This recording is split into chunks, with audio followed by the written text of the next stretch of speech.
right, we're gonna get started. The announcements usually take a few minutes, and we got some announcements today. Good morning. Hope everyone had a good July 4th and is surviving the World Cup. Welcome to the Urban Design Commission meeting for Thursday, July 16th. The Urban Design Commission requires a quorum of 6 members to be present and available for voting. The following members are present today: Chairman Benner, Commissioner Carr, Commissioner DuBose, Commissioner Halliday, Commissioner Hughes, Vice Chair Ramsey, and Commissioner Reed. Did I miss anyone? All right. Staff present today are Jefferson Prado Ortiz, Laura Young, Caleb Olson, Francisco Vega, Inca Revere, Chris Austria, and myself, Joseph Laws. Today's meeting agenda and docket can be found online at www.fortworthtexas.gov. Speaker registration forms must have been turned in prior to the start of the meeting. Attendees can sign up to speak by completing the paper form or scanning the QR code outside. Today's public hearing is being documented by cable television and video conference recording, which will be available on the city's website.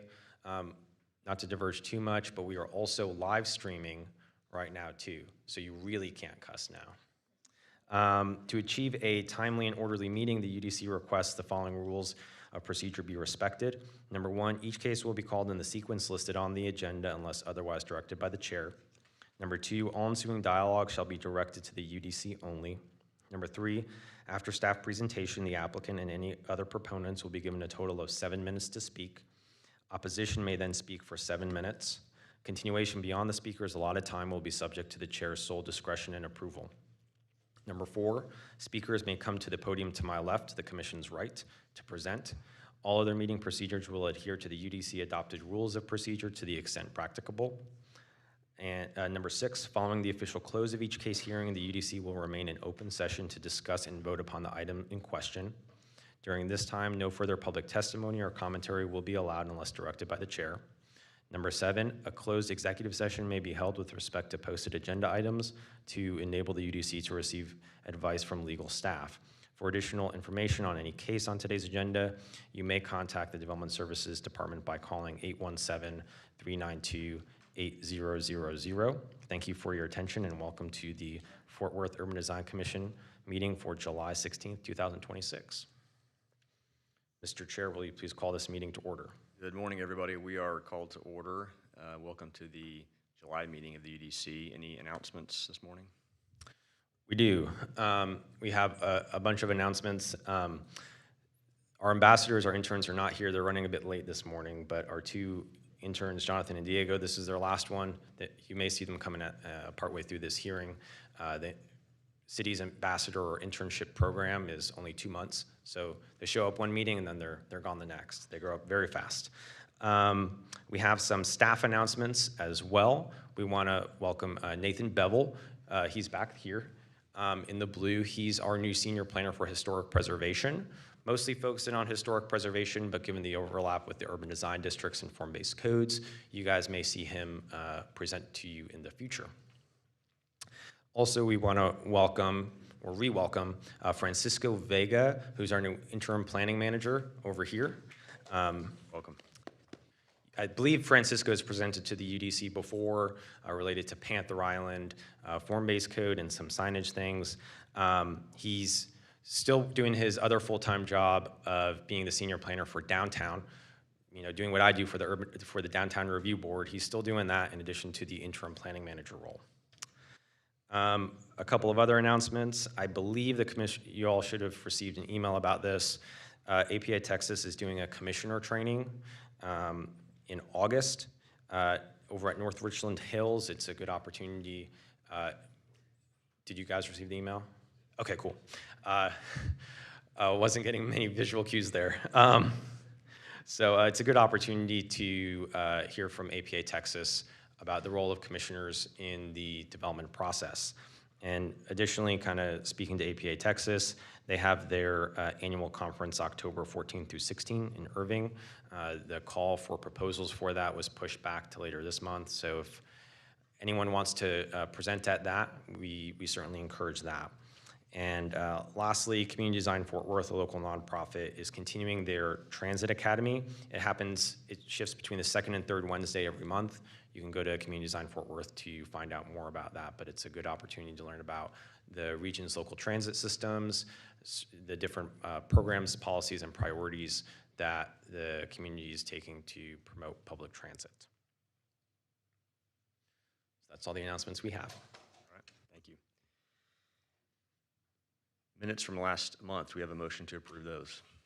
Move approval. Second. All right, we have a motion to approve the June 18th meeting minutes from Commissioner DeBose and a second from Commissioner Ramsey. All those in favor? Aye. Aye.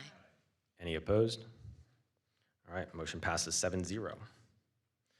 We don't have any continuing cases, so we're going to go on to new cases. And today we're starting with a couple of UFC ones. So I'm going to bring up Caleb, who works with the Urban Forestry team, to present these two.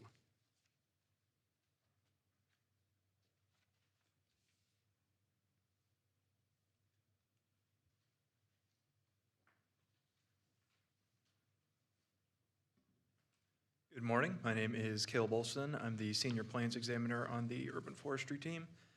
We have two items to present to you guys today. The first one is UDC case number UDC-2026-135, and the Urban Forestry permit number is UFC 26-0054. This is for 7901 Etterville Road. It's in Council District 5. The zoning is G. The owner and agent are 786 Investment LLC and Javid Hyder. And the request is a request for certificate of appropriateness from Urban Forestry Ordinance's 25% preservation requirement for protected species trees to allow a 0% tree preservation requirement. All right, so this is just an existing aerial of the site on our zoning map. You can see the adjacent zonings. We got a lot of G, some E across Etterville, PD 809 over here.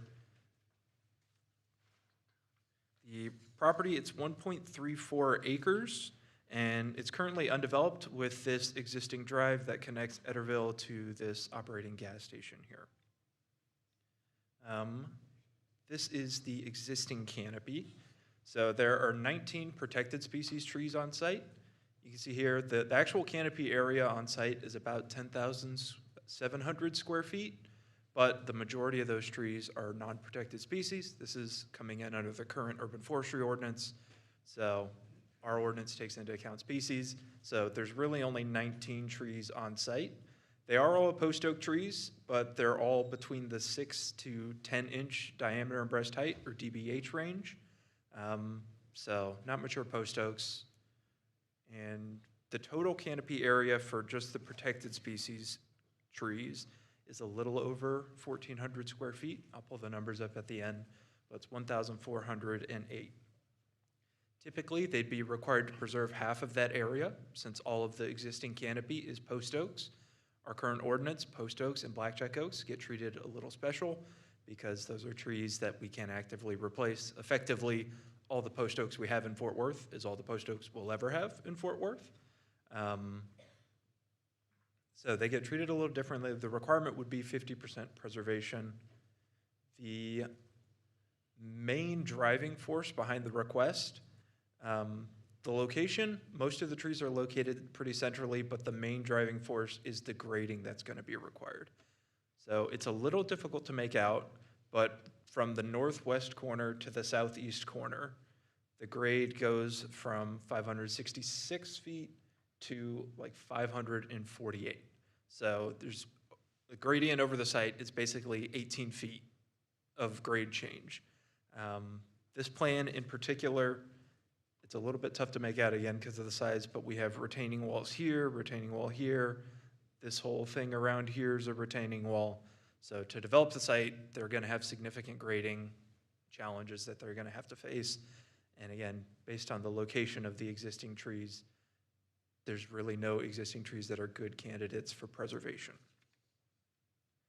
So we'll get into the proposed canopy coverage. The required canopy coverage for the site is 17,474 square feet. Their proposed canopy is actually 24,550 square feet. So we have 8 proposed cedar elms in the green here. Those are all large species trees. They get 2,000 square feet of credit. 12 proposed Chinese pistache I believe this is fuchsia. Those are all medium species trees. They get 700 square feet of credit each. And then 15 crepe myrtles in the light blue. Those are all small species trees. Those each get 100 square feet of canopy credit each. We'll get into the numbers here. So again, the gross site area is 58,463 square feet. The net urban forestry area, which is that gross site area minus deductible areas like utility easements, that's 58,247 square feet. The existing tree canopy area is 1,408 square feet. All the existing trees are post oaks, so the preservation requirement is actually 50% for the site, which is the 704 square feet. The required tree canopy for the site, 17,474. The applicant is proposing zero preservation, and they are providing 24,550 square feet of canopy. So the required tree canopy for commercial use is 30% canopy coverage. This site is coming in at 42.1, which is very good. And their parking lot canopy requirement, 40% of your area of parking needs to have canopy coverage.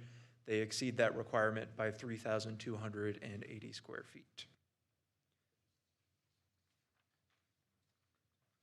So, given the above, staff recommends the following motion, that the request for a waiver from the City of Fort Worth zoning ordinance, section 6.302J4, preservation requirements for protected tree species canopy be granted, reducing the 50% post oak tree preservation requirement from this development to 0%. And I'm available if you guys have any additional questions. Thank you. Any questions for staff? Seems pretty straightforward. Anyone here in addition to speak in favor of this case? Yes, there's a representative here for the applicant if you guys have any questions. You're welcome to speak if you'd like. Oh, Commissioner Reed. For staff. Question for staff. Staff, all right. Yeah. Okay, so you saying staff recommend approval? Yes, sir. Welcome. Please state your name and the city in which you reside. Hi, good morning, everybody. I'm Daniel Nygaard in Mesquite, Texas. Any specific comments or just No. open to answering questions? Any questions for the applicant? Okay, well, thanks for coming up. I think we're good. Anyone to speak in opposition? Okay, we'll close the public comment portion. Seems pretty straightforward to me.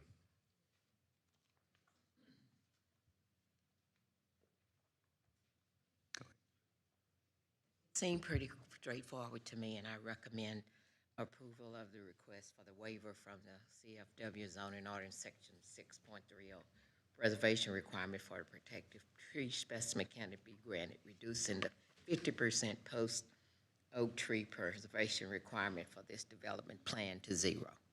A second. A motion to approve has been made and seconded. Chair Benner, how do you vote? Aye.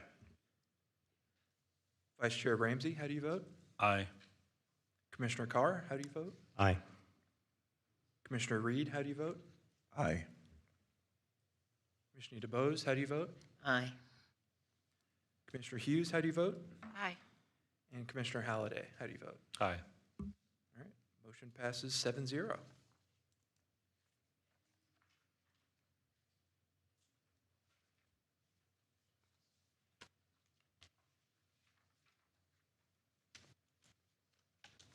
All right, so our second case this morning is UDC case number UDC-2026-164, and the urban forestry permit number is UFC 26-0147. The site is currently 2 properties. It'll be replatted into 1. So currently, this request covers 5301 and 5321 White Settlement Road. It's in Council District 7. The zoning is E. The owner is 5305 White Settlement Road LLC. The agent is Paul Kelly with Westwood Professional Services, and the request for this site is that the applicant requests a certificate of appropriateness from the urban forestry ordinances, 25% preservation requirement for existing canopy to allow an 11.1 tree preservation requirement. This site's going to be a little different from the previous one, and I'll just give you a little bit of background information. So this project originally came in for a pre-development conference. I don't know if you guys are familiar, but I'll explain it. Pre-development conference, You can basically come in with a proposed site plan or something that you're looking to do, and you can meet with experts on all the different development teams for the city to either ask specific questions or just get general notes and comments. So this came in for a pre-development conference that was hosted on January 7th, 2025. That was before the urban forestry ordinance that we're currently in got adopted in April of 2025.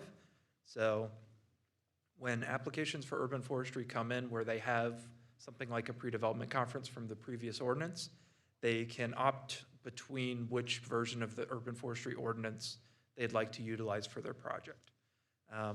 This project chose to utilize the previous version of the urban forestry ordinance, so it's going to be, the requirements are a little different from a lot of the cases we've been showing for the last year. The two main changes that affect the site when using the previous version of the urban forestry ordinance is that that version of the ordinance did not have post oak specific preservation. The site has a lot of post oak trees. Under the current ordinance, they'd be required to preserve 50% of that. Under the previous ordinance, which they're permitting under, there was no special post oak preservation requirement. The second main difference is under the current ordinance, any post oak tree that's 18 inches in diameter at breast height, or DBH, is considered significant. If you want to remove it, mitigation is required. Under the previous version of the urban forestry ordinance, that 18-inch cutoff was only for sites east of I-35 West. The site's located west of I-35 West, so post oaks don't become significant until they hit 27 inches DBH for this site. See the two properties here, the property line between them is about right here. We have this existing property, which appears to be an out-of-use gas station. I believe there are just two small existing trees on the site. I believe this was a pecan and then a Shumard oak here. And then this other property has 4 existing structures on it. So there's a corner store here, there's a small residential structure here, another residential structure here, and then a larger residential structure here. And then there's also this gravel drive that comes through the property. So both properties combined have an area of 1.31 acres, and there are 5 significant post oak trees on site. Before we get into those, I'll just mention the zoning. So there's a lot of different zoning types directly around these properties. There's A5 located just to the south down here. There is CF, which is just southeast. There is E, which is both north and east on the other side of these roads.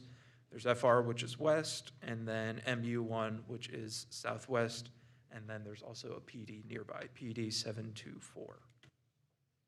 The net urban forestry area, or the NUFA for this site, is 56,658 square feet.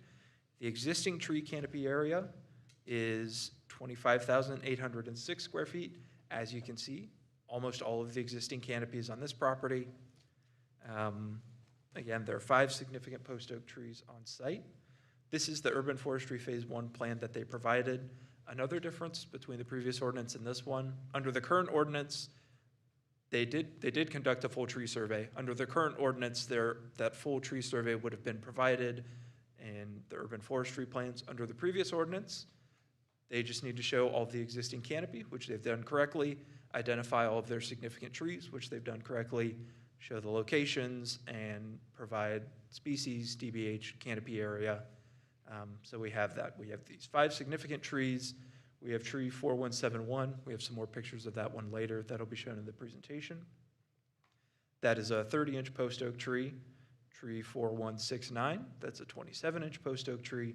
Tree 4172, that is a 30-inch post oak. Tree 1967, which is a 27-inch post oak. And then tree 1955, which is a 36-inch post oak. Tree 1955 is proposed to be preserved. These other 4 are proposed to be removed. I'll get into the methods of mitigation on those a little bit later. This is the proposed site plan. So again, tree 1955 is proposed to be preserved. This symbol shows the tree protection. Typically, the base requirement for tree protection on significant trees is to install chain link fencing either around the critical root zone, which is calculated based on the DBH of the tree, or at the drip line, which is basically the edge of the branches. As you can see from the overlay here, they can't quite maintain the tree protection for the entire drip line of the tree. Speaking with the applicant, none of the proposed development will be done within 17 feet of the trunk of the tree. And they have some additional methods that they're going to use to better work around the root system here that I'll get into. So number-wise, again, the canopy requirement, the base canopy requirement for this site, it's a commercial site, so 30% canopy coverage. That would be just under 17,000 square feet. So both tree 4171 and 4172, they can be mitigated with additional planting, which is basically when you remove a significant tree, you can choose to plant in excess of your requirement at 5 times that removed canopy area. So with the proposed planting, both of those trees can be mitigated with additional planting. The other 2 trees will need to be mitigated via payment into the tree fund. And that payment into the tree fund, which that's a fund controlled by Parks to plant trees across the city. There are 5 different districts in that tree fund. So they make sure that a site that contributes to the tree fund, the trees are going in the general area of that project. That payment would be $16,200. And so with those 2 trees being mitigated with preservation, we'll get into the numbers here.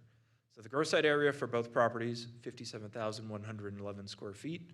The net urban forestry area, this is after easements have been deducted, is 56,658 square feet. The existing tree canopy area is 25,806 square feet, or 45.5% of the NUFA. The required tree preservation would be 6,452, which is 25%.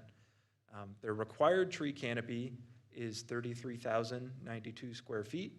And again, this includes an additional just over 6,000 of square feet from the mitigation. So commercial sites normally have 30% canopy coverage. With the mitigation, this site's requirement is 58.4. Their provided preservation is that tree 1955 that has a canopy area of 2,858. And it is a significant tree, so preserving it, they get an additional 50% credit that goes towards their planting. So between that preservation and their proposed trees, they have a provided tree canopy coverage of 33,937, which is just over their requirement, but they're at 59.9% coverage on a commercial site where the requirement is 30. So they're essentially double what a normal commercial use would need to provide. Again, there's a requirement for 40% of the area of parking to have canopy coverage. For this site, they have exceeded that parking canopy requirement by 11,652 square feet. And then recommendations. This was a difficult site to deal with. Obviously, we'll get into the photographs here. So this is that tree 4171. As I showed you guys, this tree here. Extremely close to the existing structure that'll need to be demoed. This is another picture taken from the west facing east. This is not a significant tree, so it wasn't called out on that individual plan, but this is that larger residential structure that's in the middle. Again, as you can see, overhanging the existing building, extremely close proximity to demo work that will need to be done to develop this site. All of these pictures were taken during a site visit on July 9th. And then this is tree 1955. This is the existing tree that's proposed to be preserved right down here. That existing structure is within about 3 feet of that tree. So the normal tree protection where you just kind of put a chain link fence around it and don't move it, that can't quite happen during demolition. So there is another set of tree protection that's going to be going in, which is bark strapping. It's basically just taking a bunch of 2x4s, wrapping them around the trunk to try and prevent trunk damage. And then the demolition of this structure, and I believe the pad, are planned to be done without machinery. So we shouldn't have anything driving through here, ripping everything up. And then, so Given the above, staff,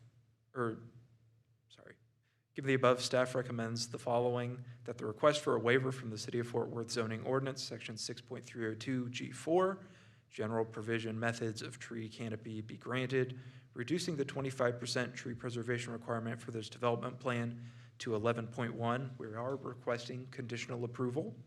The condition is ensuring that the removed post oaks are provided to local woodworking and sawyer networks, who will ensure that the wood is utilized for furniture and other products to avoid just being disposed of in a landfill. We treated this case similarly to another one that we had, I believe it was about 1.5 years ago. Similar thing, it was a smaller site, just over an acre. The majority of the trees were mature post oak trees. We had the same recommendation under that one, which was the conditional approval, making sure that the wood gets provided for so it has a second life. And we're making the same recommendation here. I'm available if you guys have any questions. I have a question for staff. Caleb, what happens in the unlikely event that that post oak gets damaged and dies during construction? Sure. So if for some reason the warranty for any preserved trees is it needs to be viable, which means it's not dead or damaged or in declining health, 5 years from the date of completion of construction. So whenever the site gets completed and the new trees get planted, our inspector goes out and does a final inspection, and then he sets a timer for both 2 years and 5 years. That 5-year inspection comes if tree 1955 isn't viable for is no longer viable for some reason related to the construction activities, then it would need to be replaced at 5 times its canopy area.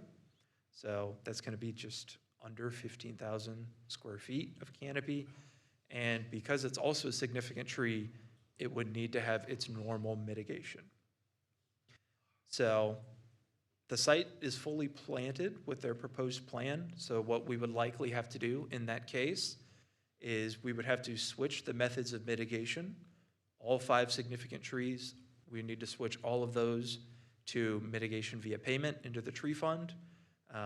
So 2 trees would have already been paid for and mitigated. The other 3 would need to be mitigated via payment into the tree fund.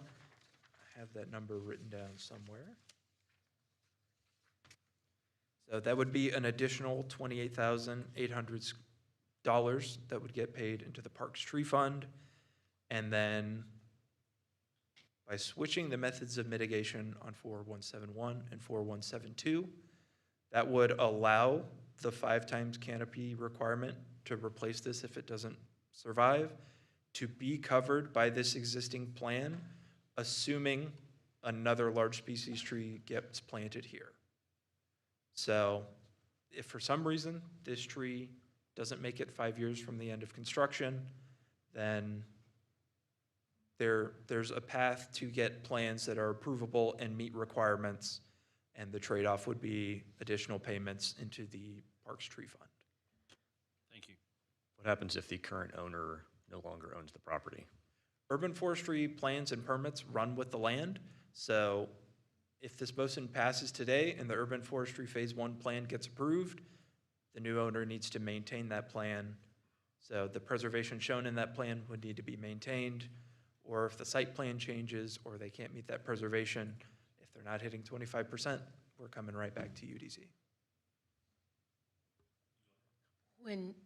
If you have to come back, which plan would they be on? Would it be on the current plan? So if the site plan changes, the reason this project is vested under the old ordinance, this is the site plan that was presented during that pre-development conference. So if someone comes in with a new use or a new site plan, they're now under the current urban forestry ordinance, which for mature post oaks has much tougher requirements. Are there any utilities on the site? It looks to me, I guess it's White Settlement on the north side or whatever. Yeah, so the only image. 2 easements that they have called out right now are on the northeast and northwest corners. That was a concern that we noted in the staff report. Typically, when these plans come in, we're provided, sites can be in all different phases of platting when they come in for urban forestry. Best case scenarios, we have a draft of the final plat that they've either submitted or will be submitting. We don't have that for this case. I'll let the applicant speak on any information they already know about what easements would be required for this property. But yeah, the only two area of easements that we have shown right now are in this northwest corner and the northeast corner. But it does seem like they pushed all the trees to the perimeter of the property, and there are aerial power lines on the, what looks like White Settlement, and then the road to the, I guess that would be the west, right? The west here? Yes, I believe there's overhead power lines on the north and west side of this property. So these are large canopy trees. Will they be conflicting with those power lines? Should we be concerned about? So cedar elm trees tend to get a little higher before they spread out like a live oak, but yes, there could be concerns with those trees if those overhead power lines are going to remain during construction. Typically, Encore will just come in and hack them, so we're, right? That's possible. Yeah.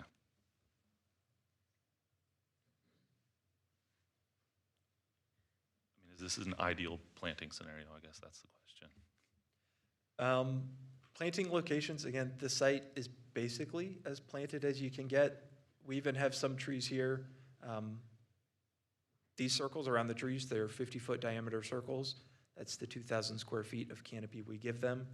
There's a couple trees that are within 40 feet of each other, so they start getting spacing reductions. So without incurring more spacing reductions, this is basically as many trees as they can provide on site with the site plan. And those are parking spaces, right? Yes, sir. So And they we will have- be the trees will be overlapping the parking spaces? Yes, sir. That's the goal eventually. So these 4 parking spaces here, parking spaces out front, and then additional parking here. As you see, these circles show the full credit of the canopy they're getting. So the majority of the parking on site should have tree canopy coverage. Not so much at the storefront, but all the other parking should have good canopy coverage over time. Okay, so Lord forbid if a strong wind or something come and you got cars parking there, who would pay for the damage? I'm not sure.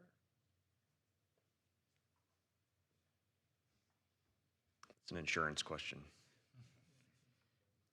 Regarding the conditional recommendation, what's the mechanism for the applicant providing the wood to the woodworking network? So with the other case we had, I can't remember if it was a formal contract or just an agreement that they'd had with a local, I believe it was just a local woodworker.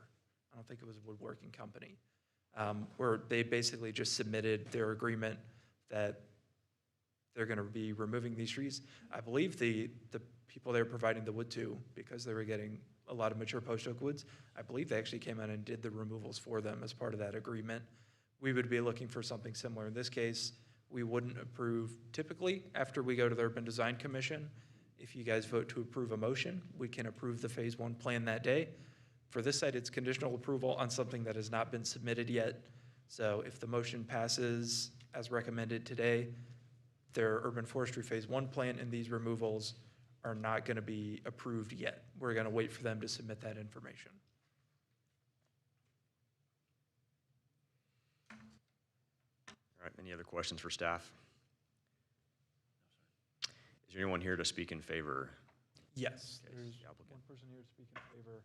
His name's Paul Kelly. Paul, if you want to come up. Name, city, where you reside. Welcome, Paul. Please state your name and the city in which you reside. Good morning. My name is Paul Kelly. I'm from Keller, Texas. Any questions for, are you the applicant? Yes. So I'm the agent on behalf of the applicant.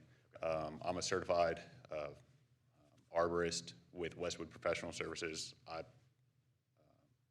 put the plan together, took into account, Caleb did a great job on the presentation, took into account all the constraints on the site that led us to the preservation of that 1955 lack of preservation on the other post oaks just due to the site constraints, the existing buildings.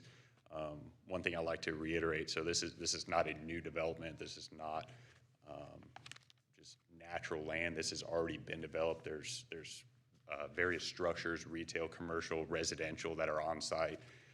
We talked about utilities, so there are utilities on site. They're just not within easements. So there are utilities underground that still have to come out that are going to affect a lot of these trees during the construction process. And that's why we identified tree number 1955 as that 36-inch post oak, which, I mean, that's a very significant post oak inside the city of Fort Worth. I mean, you can talk estimates that tree's anywhere from 180 to 250 years old. So that's a very significant tree, but just due to the site constraints, we don't really have the grading constraints, but it's all the pavement, utilities, structures there. Site constraints as far as city requirements, city setbacks, having to put that building towards the back of the site, that all contributed to the lack of preservation on the site. So I can answer any questions regarding the trees over the parking. The city has a requirement where 40% of the parking area has to be provided, a canopy has to be provided for that parking area. And those trees, I believe it has to be within 15 feet of the parking space. So there are city requirements for that, and what that does is that basically protects those spots. It provides shade for the cars, for the trees, or for the parking areas, things like that. So there are city requirements regarding that parking issue. Mr. Kelly, have y'all had any discussions about who will be taking the post oaks and using for future use? Yes, sir. So I've been in contact with the North Texas wood turning group, wood turning association.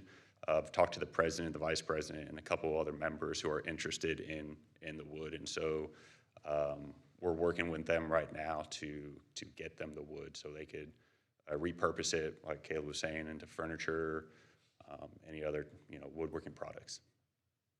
So they'll provide some type of agreement or some type of formal letter stating that, yes, they're going to take it in? Yes, we're going to work with them on the details. Yes, sir. Thank you. Just a quick question for you on the plan layout. Am I to assume that the top left-hand corner or the northwest side of that is where the tanks are going to be located for the station? Yes, near the existing gas station. All right, cool. So all of that existing gas station, all those tanks have to come out. The existing gas station, all the concrete has to come out. And then like Caleb was saying, I wanted to add to the preservation and mitigation methods on the tree 1955. So there's that shed that's close to that tree. We will be wrapping it, like Caleb said, with the 2x4s. In addition, no machines will be in there. It will be all hand dug out. So post oaks are very susceptible to root damage, root compaction. And so preventing any type of mechanized equipment on there will ensure the survivability of that tree. In addition to that, as you can see here, we are getting, like Caleb said, we are getting into a portion of the root zone. So there's methods within the arboriculture world to help mitigate for that. So one of the items we can do is air pruning. It's a pneumatic air pruning of the roots, where we can actually go in, properly prune those roots, where we're not just taking like a bulldozer or an excavator and ripping those roots out. You're using a pneumatic tool to air excavate the roots, and then you can clean cut with clean tools. You can clean cut the roots, seal them, which all goes into the survivability of that tree during the construction process. Will you be documenting those techniques as you move through the project? Is that something that the city will be able to trace, that those tools were actually used to help mitigate any damage as it moves forward? Yes, working with the Urban Forestry Department, we'll be going out there documenting, taking photos of the process. And then working with Jose, I believe the inspector, he'd be going out there, I'm sure, every so often and just checking up and inspecting the site, making sure that we are doing it properly.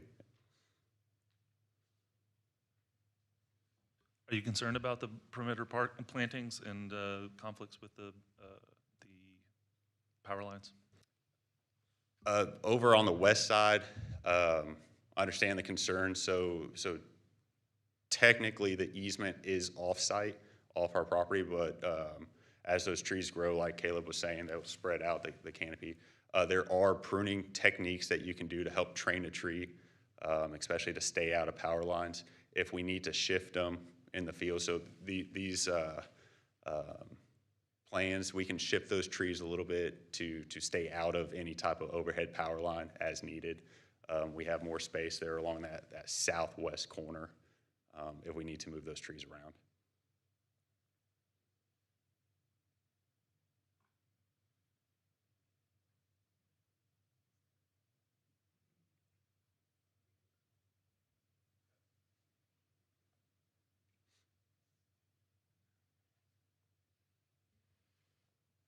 Any other questions for Mr. Kelly?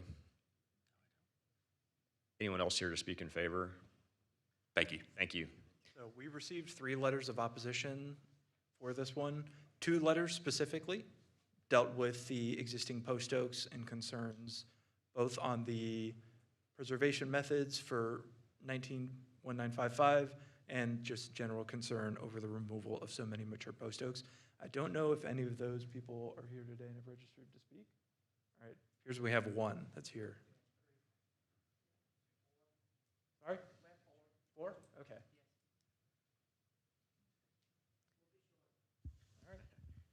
All right. Have y'all registered to speak?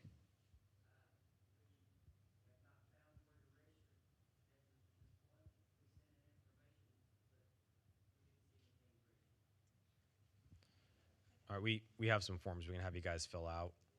I know we spoke with a couple of those folks about filling out those forms. If you do come up, we just ask that you can go to the podium on the side there. Your left, the commission's right. And then I'll just state who we received the 3 letters from.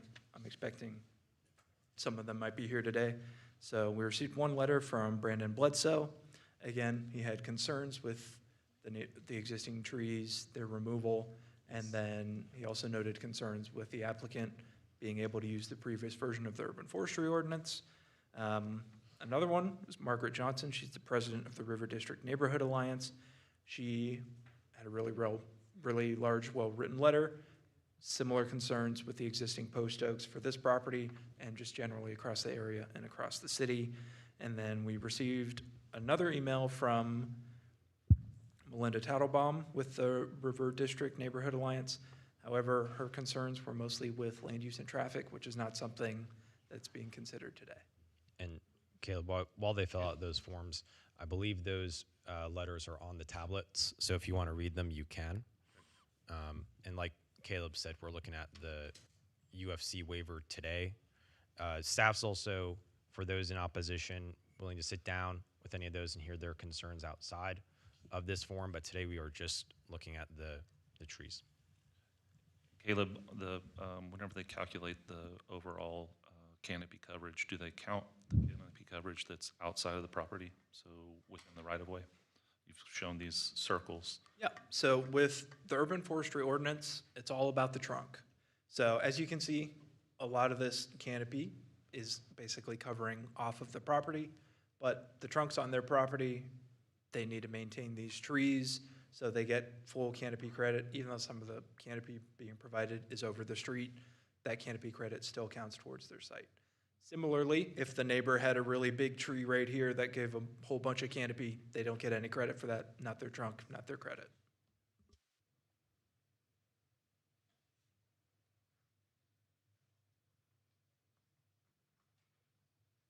And then I will note, I meant to mention this at the beginning, but because we're using the previous version of the urban forestry ordinance, I discussed the difference in significant trees with how the old ordinance handled it and how the current one handled it.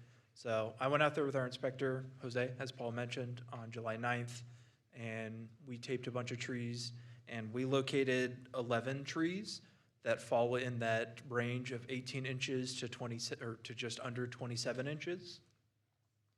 So under the current urban forestry ordinance, or under the previous ordinance, the site has 5 significant trees. Under the current ordinance, it would have 16.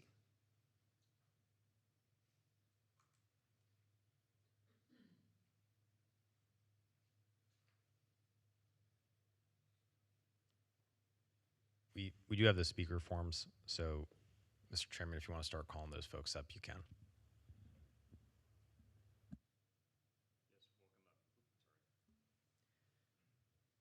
Welcome up. Thanks for being here. Please state your name and the city in which you reside.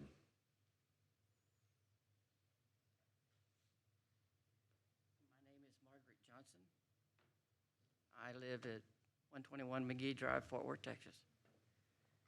And I've sent Can you pull down in- that, can you pull down that mic just so they can hear you? Perfect, All right. thank you. Is it working now? I did send in information, and I hope that you received that. The one big thing that we want you to see is the one that shows the 2024 canopy of the River District and the 2025 canopy of the River District. That should be in your information. We are concerned about the trees, but we have questions for you. The first question is, from states the applicant elected to the previous urban ordinance from 50% post oaks. That's been apparently okayed. So we have 11 trees on site. Only So- 5 are being discussed, so that means the other 7 are being cut down too. Staff reports that the final plat has not been submitted. It is unclear how the easement will go. Why don't we wait till we get a plat?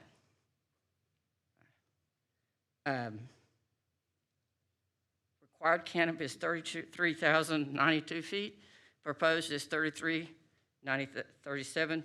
The margin is 800 square foot tree difference. 1955 is the one left. It's short 3,400 feet of a canopy. All right. You've answered on what it does if, my question was what happens if it fails, and you've answered that question. Staff supports the waiver on the grounds that the post oaks do not fare well when impacted by construction. This plan puts development inside trees, 1955 critical area. 15 nursery trees are credited today at a protected mature canopy. How many trees, many years under that actual produces 29,600 square feet? How many years will it take to get back to where you're talking about it giving them that access? Decades, not years. Does the city track canopy loss in the River District, which you received, I hope, the photos of 2014 and 2025 from Google Earth? How many tree prioritization waivers has the commission granted in Council District 7 in the last 5 years? Many. This, okay, let's see. I think I got them all. I did send, what we're asking today is if you plan on approving this, that we wait, that you wait until the plat and the plan has been given. We don't know what they're planning. We don't know that the city's going to okay it. But our concern today is the trees. And like I said, if you go back and look at 2014, I moved in 98. Where are the trees gone? Because somebody said we have to move this tree. You have a picture of a tree that was cut down for the Sadie Apartments that could have been saved and was supposed to be saved, and then they cut it down. It was, in the photo, you can see it was about 4 foot in diameter. And it was put in the dump. All the trees we have cut down have been put in the dump.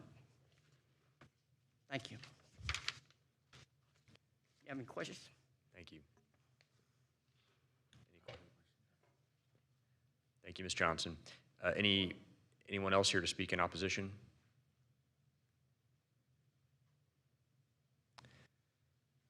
Okay, we will close the public comment portion for discussion by the commission.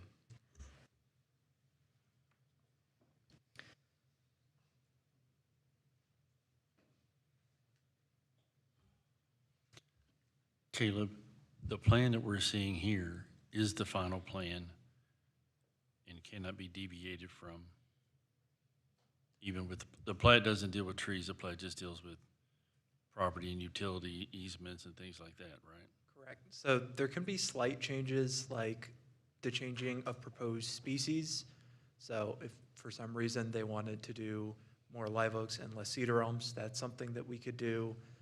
If they wanted to relocate some of the proposed plantings, as long as the provided canopy area is maintained or increased, that's something we consider, or we could consider. Again, significant changes with the land use or site plan would prevent this site from being vested under that pre-development conference, which brings it under the new urban forestry ordinance, which means we'd have to come back here again. But minor changes like species and proposed locations, we could review and approve, assuming the canopy area is either the same or more than it is today. Another question, are these species that they're gonna be planting better than the post oaks in terms of, all the things from trees in the city? Sure. So in Fort Worth, it's very difficult to plant a tree that's better than a post oak, especially mature post oaks. Again, like I said with the previous case, there hasn't been a lot of success in nursery raising post oaks. They're not really available at nurseries to purchase for planting.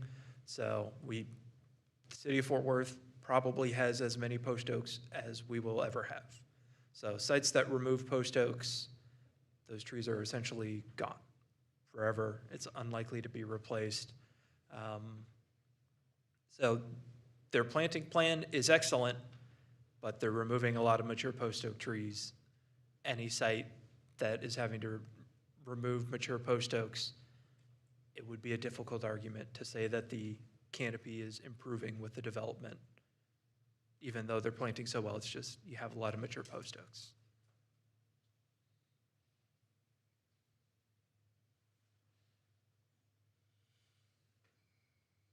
This is Commissioner Hughes.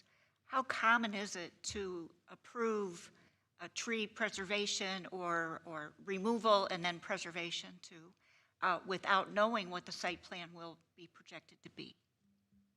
So are you talking about concerns with how the plat may affect the plan? The plat and the future use of the property. Okay. So again, we have the proposed site plan here, not expecting changes to this. The only reason I brought up in my staff report concerns with the plat is certain easements are deductible area.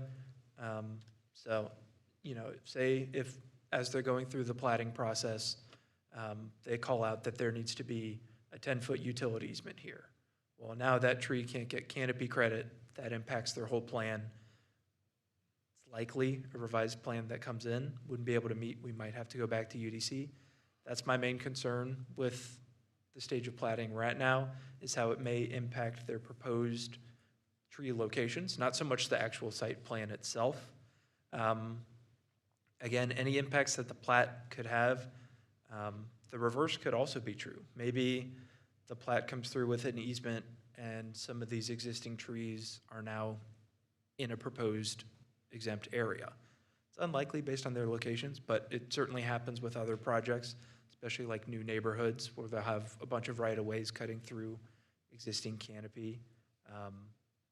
So our preference when reviewing, especially when we're taking cases to UDC, is we would like to at least have either an existing preliminary plat that's been reviewed once, ideally approved, or a draft of the final plat, just so we have an idea on what the easements might look like on the site.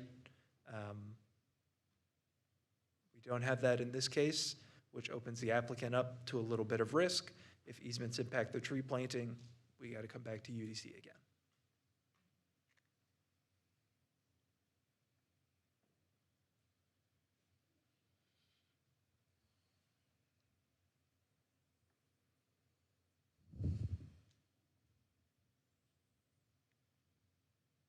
I can't make a motion. I make a motion to approve. And this is motion with the recommended conditional approval, Yes. correct? I make a motion to approve with with conditions. For the conditions, I'm assuming that those conditions at some point were stated verbally? Yes. I can restate them again if you like. Yes, please, so All right, it's clear for the so record. staff's recommendation was that the request for a waiver from the City of Fort Worth zoning ordinance, section 6.302 G4, again, that's the previous ordinance reference, general preservation methods of tree canopy be granted, reducing the 25% preservation requirement from this development plan to 11.1%. Conditional upon ensuring that the removed post oaks are provided to local woodworking and sawyer networks who will ensure the wood is utilized for furniture and other products to avoid being disposed of in a landfill.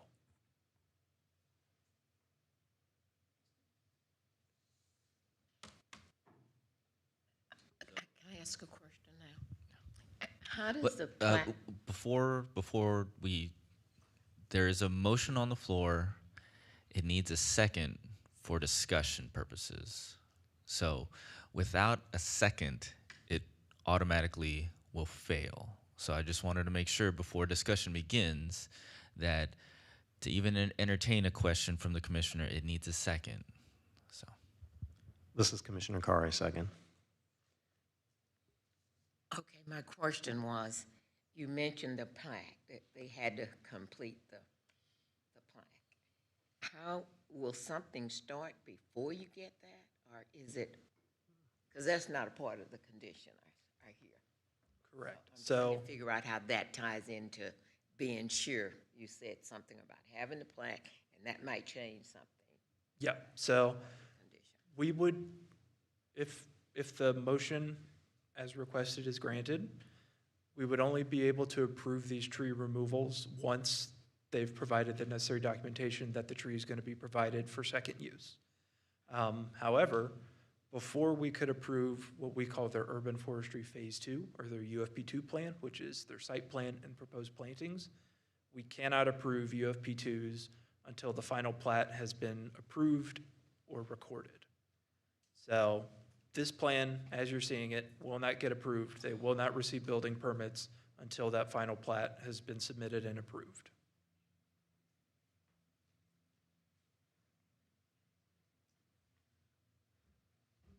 I struggle to support this one, honestly. I don't know that it's in best interest, and I don't think I'm going to vote for it. But yeah, I feel like I want to know more about what utilities are on site. I see what looks like maybe a transformer even down here within the canopy. Some of the plantings are within the canopy of another tree that's on the adjacent property. It seems like not ideal. We have 4 peoples here that oppose of this, and with transparency, I haven't seen it. I haven't seen it. If it's in here, I missed it. The 4 that oppose, if it's in there, okay. They're listed. They listed it separately, okay. Well, yes.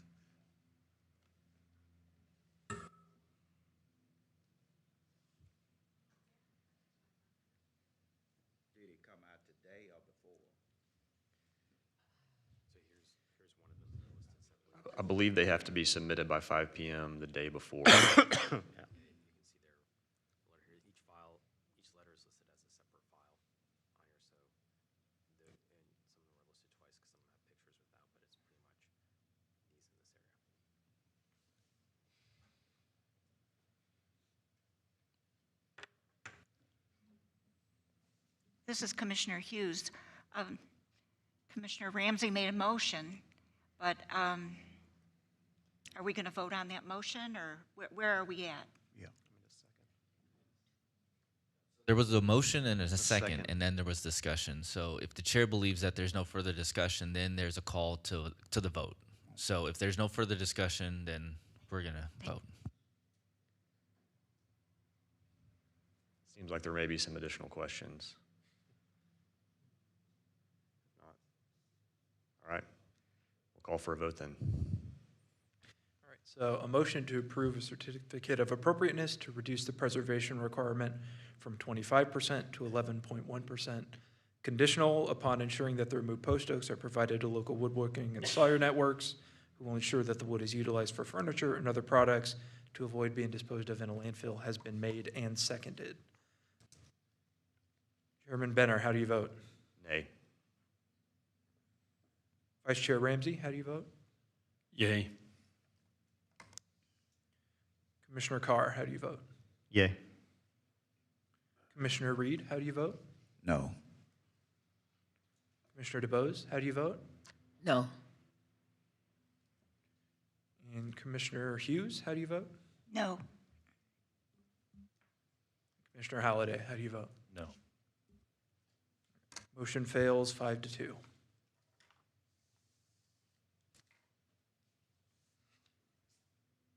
For purposes of the record, since a motion to approve failed, it doesn't necessarily, unlike the Board of Adjustment or the zoning, the recommendation would be to deny in those cases. In this instance, the motion is just not approved. Is there a motion to deny just for purposes of cleaning the record? Is that presented and then seconded, and then there could be a call to vote? I'll make a motion for denial. Commissioner Halliday. I'll second. All right.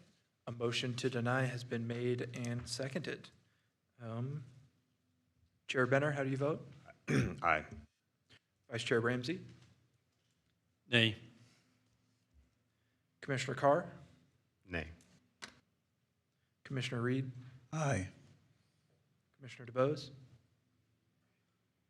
I believe. Yes. Yeah. Yeah. Commissioner Hughes? Aye. And Commissioner Halliday? Aye. Motion to deny passes 5-2.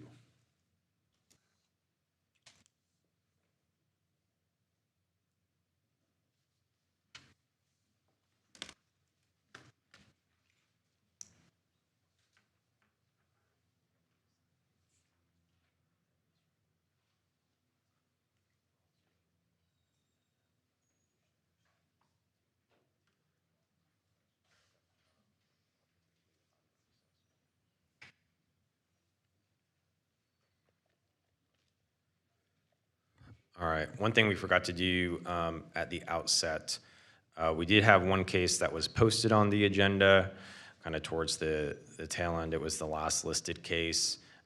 This week, after discussions with legal as well as the applicant and staff internal, this is UDC 2026-128 at 2458 Ellis Ave. We determined to administratively pull this case. Some of this is kind of silly. I honestly fat-fingered one of the numbers on the agenda and was supposed to do 87, not 77. So there's that issue, and then we've received some revised legal guidance this week, and we've been kind of mulling through that with some recent plan changes from the applicant. So we're administratively withdrawing this case from the agenda, so just if there is anyone here, I just wanted to make that known. But I did discuss with the chair, we also do have food now that arrived partway through that last case. So, Mr. Chair, do you want to take a 5-minute recess? We'll take a 5-minute recess. Thanks.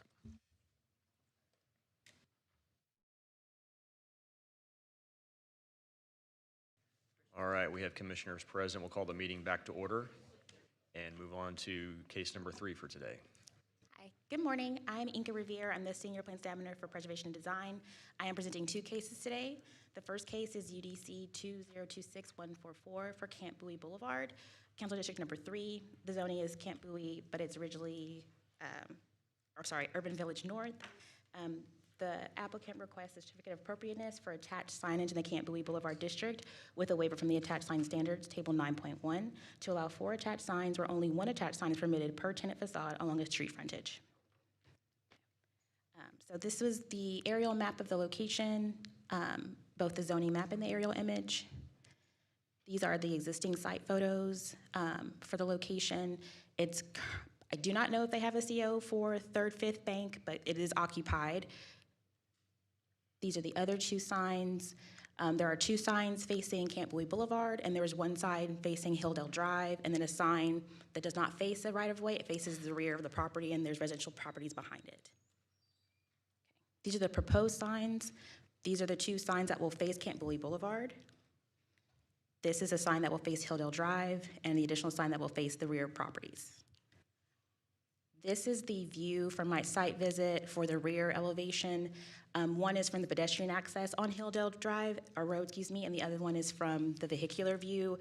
The sign is not visible from the street or from the pedestrian walkway. I'm assuming due to canopy coverage. This is the Bank of America that's down the way from this bank. It's in the same parking lot, essentially. They do have a sign facing Camp Bowie, and they do have a sign facing the additional right-of-way on this side.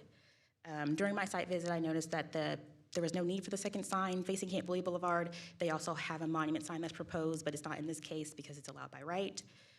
Based off of the intent of the standard for Camp Bowie District, I am recommending that, Okay, I'm recommending that table 9.1 be modified to allow a second attached sign facing Hilldale Road in addition to that is allowed by Camp Bowie Boulevard. And staff have questions for me?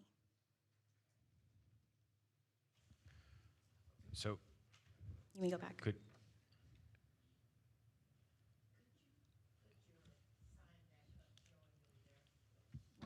This one or this? These are the two they're proposing facing Camp Bowie Boulevard. Inca, can I hop in here Yes. just to be clear on the recommendation? So the applicant is proposing 4 signs. The code states that they are allowed 1. Staff is recommending that we allow 2, one facing the boulevard and then one facing the side street. So then that recommendation would not approve the other 2 signs that they are seeking a waiver for. So staff's recommending approving the generally south-facing sign and the west-facing sign. Correct. There is access and visibility from Hilldale, so placing a sign on that side would give them an additional sign for identification from a right-of-way. But there would not be a need for a second sign facing Camp Bowie Boulevard or a second or fourth sign facing a residential property that has no frontage, access, or visibility. And the monument side, the monument sign out by the street will remain or is allowed by right? It is allowed by right, and it's facing Camp Bowie Boulevard. So they have the sign facing Camp Bowie, they have the monument sign facing Camp Bowie, and I'm recommending allowing that, of course, but also the additional sign facing Hilldale Road. So 3 signs, and it's 2, but it's 2 facing Camp Bowie and 1 facing Hilldale Road. One attached sign facing Camp Bowie, one detached monument sign facing Camp Bowie, and one attached sign facing Hilldale Road. It looks like the existing conditions for the prior bank had all 4 that the current applicant is requesting. Correct. A lot of the businesses have, not a lot, but most businesses that have their own building and not part of a strip center have multiple signs. The Bank of America has like 6 signs. The intent of Camp Bowie, though, is not to have that much signage, just to have, basic identification and to not have clutter. So I use the 2 signs that they have as the ones I recommend for this project, but not all of the signage given that is directly against the intent of the Camp Bowie code. Retail banking is competitive. You got to get an edge somehow. No. So the standalone buildings, it got more signs because they're standalone buildings, and this here is like a storefront. So this bank building is its own building on its own lot. Let me go back. It's its own building on its own lot. In the same parking lot, if you go down, there's a strip center building. Those buildings clearly have the one sign facing the front of Camp Bowie. On the other side of this building is where the Bank of America is. They do have multiple signs, but again, I think this opportunity is to not have that clutter and to have just the signs they need for identification of the project. Okay, I got you. I'm following you. Do you have more questions for staff? Is the monument sign fairly visible if you're headed west on Camp Bowie? So you can't really see it. Where that white car is adjacent to that in that landscaping island. So if the car is there, not really. If a car is not there, then yes. They don't have an intent of moving the monument sign. They just have an intent of replacing the cabinet on top of the base. But they probably won't have a lot of options to move it.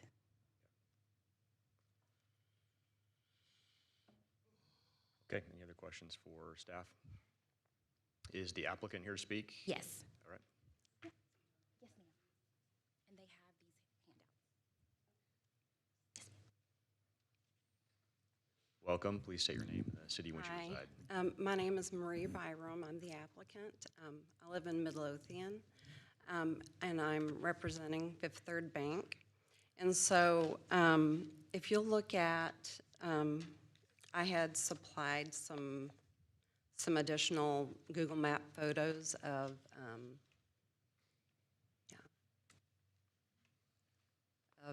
both Fifth Third and their signage. And our handout. yes, that right there. So you can see on that page right there, that's traveling westbound. And so from that point, this view is approximately 88 feet from the edge of the building. And I can barely see the monument sign because of the cars there, and you don't see any of the signage on the front of the building.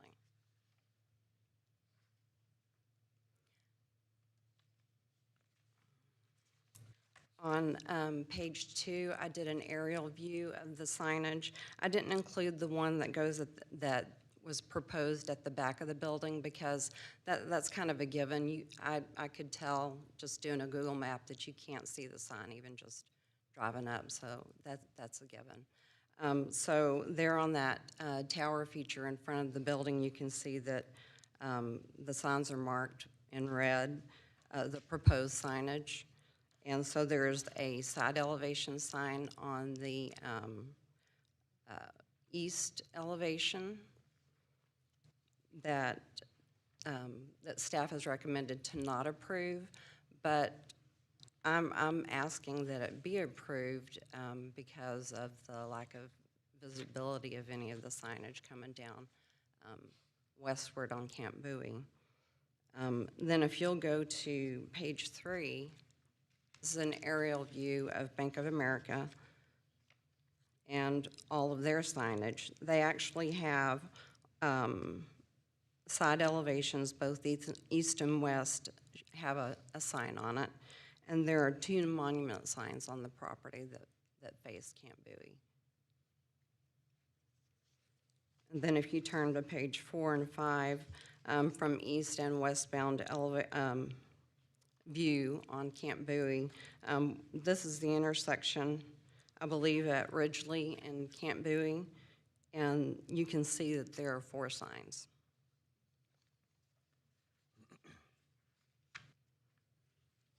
And then on page 5, heading eastbound, you can see that there are 4 signs. And that's viewed from about 165 to 175 feet away from the edge of the building. And they're in the same block.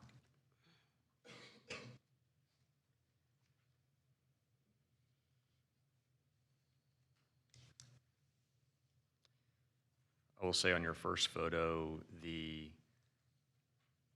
requested east-facing sign would not be visible in this photo either. It's not. And neither is the Camp Bowie facing, the main elevation. And that's the small sign, right? No, That's a directional, that's not a part of that business. The monument sign would be behind the white car in that far corner. They are proposing to redo that cabinet on that sign, but the one by that light pole is a directional for something else, not for this business. Can that monument sign that they're gonna redo, does it have a height limitation or can it?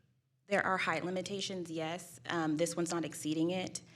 They can redo the design to meet the Camp Bowie code, but currently that's not being proposed. They're keeping it almost exactly the same, just a new cabinet in a different, to match the third, fifth bank. Do we know if this cabinet is at maximum height? So currently it's at max height. They would have to redo the sign to make it meet the current standard for Camp Bowie. It wouldn't be able to be any higher. They could relocate it and move it, maybe shift it, but again, currently that's not being proposed. Can they add a second monument sign? You cannot, no. Because they're not an individual property. You only get one, it's per tenant for Camp Bowie, like most of our districts are. You don't get to have multiple unless we have like a USA or they have enough street frontage. Bank of America has 2. Correct, but and again, I can say, I've only been in this position for 6 months. I've received lots of requests like this where they never permitted or got COAs and did it, and then we can't retroactively make them take it down. But this, again, I said, is an opportunity to make sure we don't continue the things that are messing up the code that we are trying to enforce. I'm just trying to clarify, Yeah. you know, that if Bank of America was to change, they'd lose a monument sign at some, right? If they came in and, okay, so they have two because they were already existing at that time. Okay. So what we voting on today is to add additional sign. You're voting today to, or our recommendation is to allow the one by right facing Camp Bowie Boulevard, but to also allow only one additional sign facing Hilldale Road, and not approve the second sign facing Camp Bowie and the other sign in the rear facing the residential properties. And to clarify, Commissioner Reed, we're not voting on the monument sign No. today.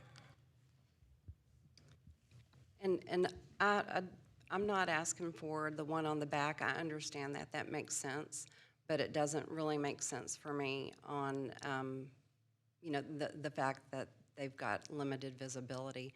And I even went further down the road, and trees just constantly block that view from the east elevation for westbound traffic.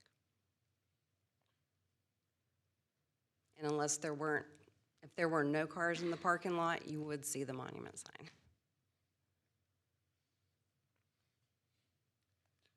Any other questions for the applicant? No, I think this image is a little deceiving because if you click like 5 feet further past the tree, then you have a clear shot of that tower and you do see the signage. Yeah, it's a blip. You can see the south-facing sign, you mean? Yeah. Let me go back. Okay, thank you very much. Anyone else here speak in favor? We have one in opposition, though. Right. Anyone here in opposition? Please come forward, state your name and the city in which you reside. Thank you.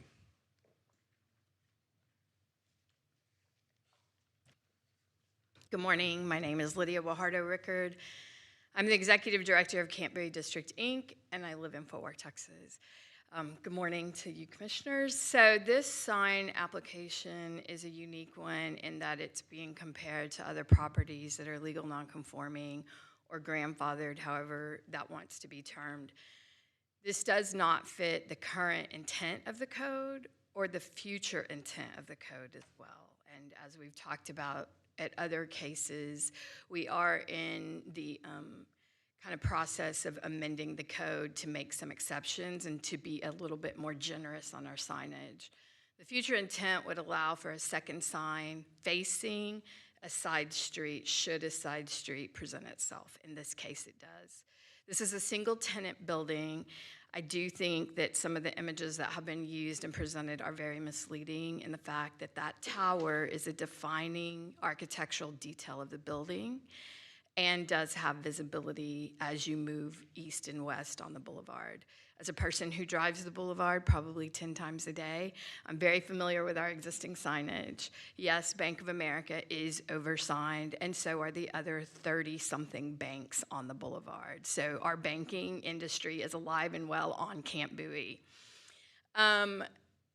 Where we sit with this right now is to allow for the facing Camp Bowie side to receive a sign. They can decide where to place that, whether it's on the tower or on the building. And then the Hilldale side, they can decide where they want that as well. It must fall within 125 square feet of total space between the two signs. And the monument sign could be reconfigured to be, you said it was at maximum height. It's at max height. Well, they have Maximum space, but not max height. They have maybe 7 inches taller. Okay. They can reconfigure to use the space how they see fit. We're not discussing that today because nothing has been proposed. But I will tell you that that monument sign, when the shrubs are trimmed, which is their responsibility, can be seen when at the intersection or approaching the intersection from the west moving east. So 3 signs when everyone else on the boulevard gets 1 sign is a consideration to consider as well. And as we move towards the future amendments to the code, we want to minimize that signage because there is a clutter of signage and visual presence on the boulevard, which detracts from the aesthetic and the intent of the code. And also, we haven't met with the applicant, just they've never reached out to our group. The applicant never reached out to Camp Bowie District to discuss this.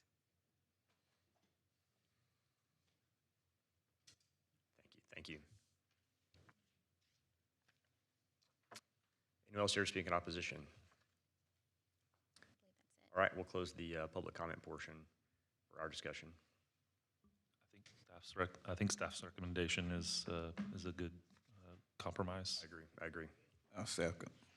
Did you make a motion? Second that thought. I didn't, but I will. Okay.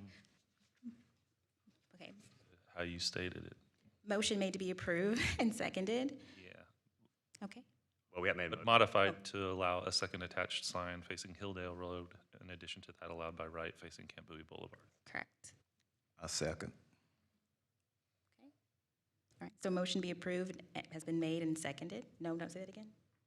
Sorry, this is like my second time. They're voting to modify Okay. the request and go Okay. with the staff recommendation. Okay. So then, Commissioner Tom Carr, how do you? Aye.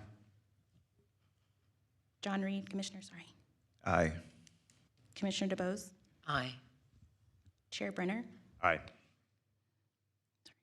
Commissioner Hughes? Aye. Commissioner Holliday? Aye. Vice Chair Ramsey? Aye. Okay, motion to approve with modification. Sorry, sorry, 7-0. Motion's been passed.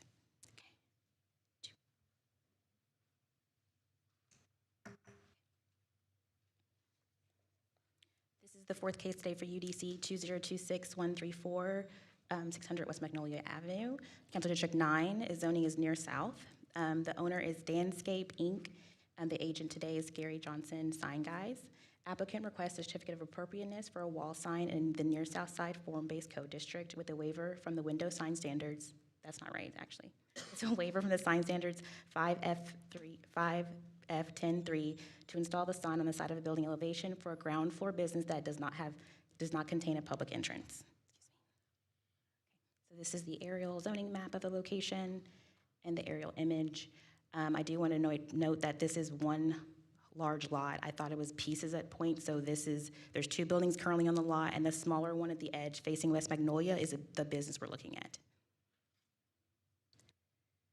So this is the existing conditions of the site on West Magnolia facing the right-of-way. The figure 4 is what they originally proposed with the sign permit that I received. So again, we can see that I'm assuming that they took out the tree for the rendering, and then there is a very large canopy tree in front of the building. The request was made because they don't want to have their sign blanked by the tree. This is the proposed location for the sign. It is facing Hemp Hill and Magnolia at the corner. It is an employee entrance. It is noted as employee entrance only. It's about 109 feet from the Hemp Hill right-of-way to the building where this location is. It is not a public access for the company or for the patrons. The door also specifies it's for deliveries and guests to go to the front of the building. This is the pedestrian view for the sign at the very corner of Hemp Hill and West Magnolia. The location they're proposing would not be visible to the very corner of the building. This is from the driveway of Hemp Hill and Magnolia. Again, it's very far from there, and I don't think it's the intent to have the access from that location of the building. This is the proposed location for the sign. It is in front of the employee entrance, and as you saw previously, it would be blocked by the canopy for this facade. I am proposing an alternate location off of Granger and Magnolia. There is currently construction all the way down Magnolia and Granger, but that's the visibility from the pedestrian and across the street coming down West Magnolia.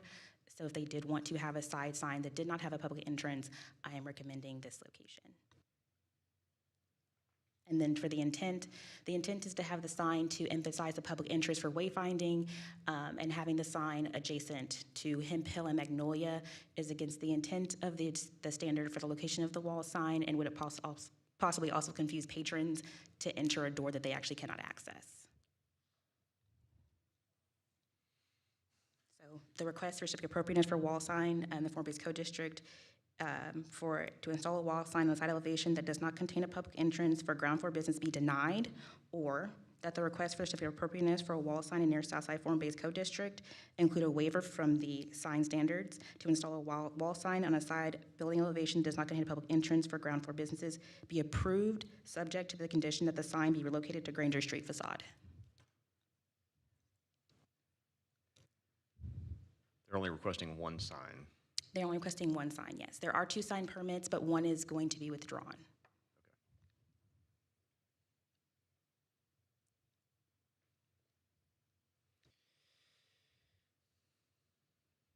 Just a note for the commission, the applicant is allowed by right to put a sign on West Magnolia above the pedestrian entrance. So that first denial, if you choose to go with that recommendation, they would then have to locate the sign on the south of the building on West Magnolia.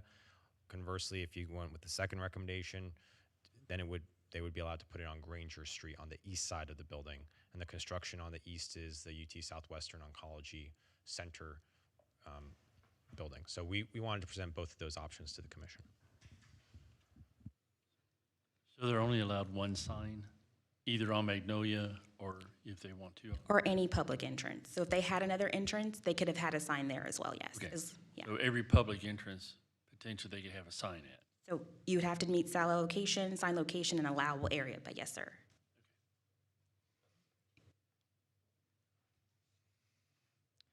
And if we approve, subject that it goes on the Granger Street side, they could still choose to put it on the Magnolia Street. Correct. Without coming before us again. Yeah. They're allowed by right, yes, sir.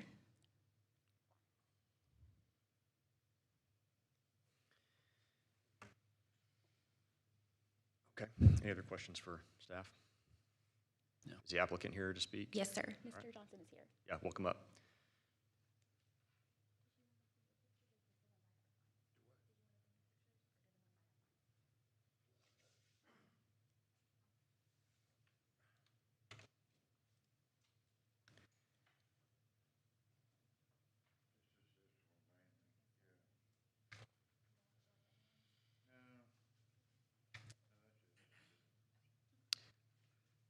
Welcome. Please state your name and the city in which you reside.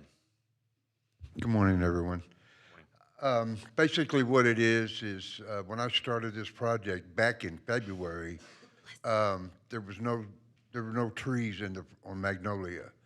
And in the process of renovating the property, they planted that tree right in front of the entrance. And so my customer wanted to mount the sign on the corner of the building so that everyone could see it. You can't see anything there, especially coming down. And there was another, I'm sorry. No, you're fine.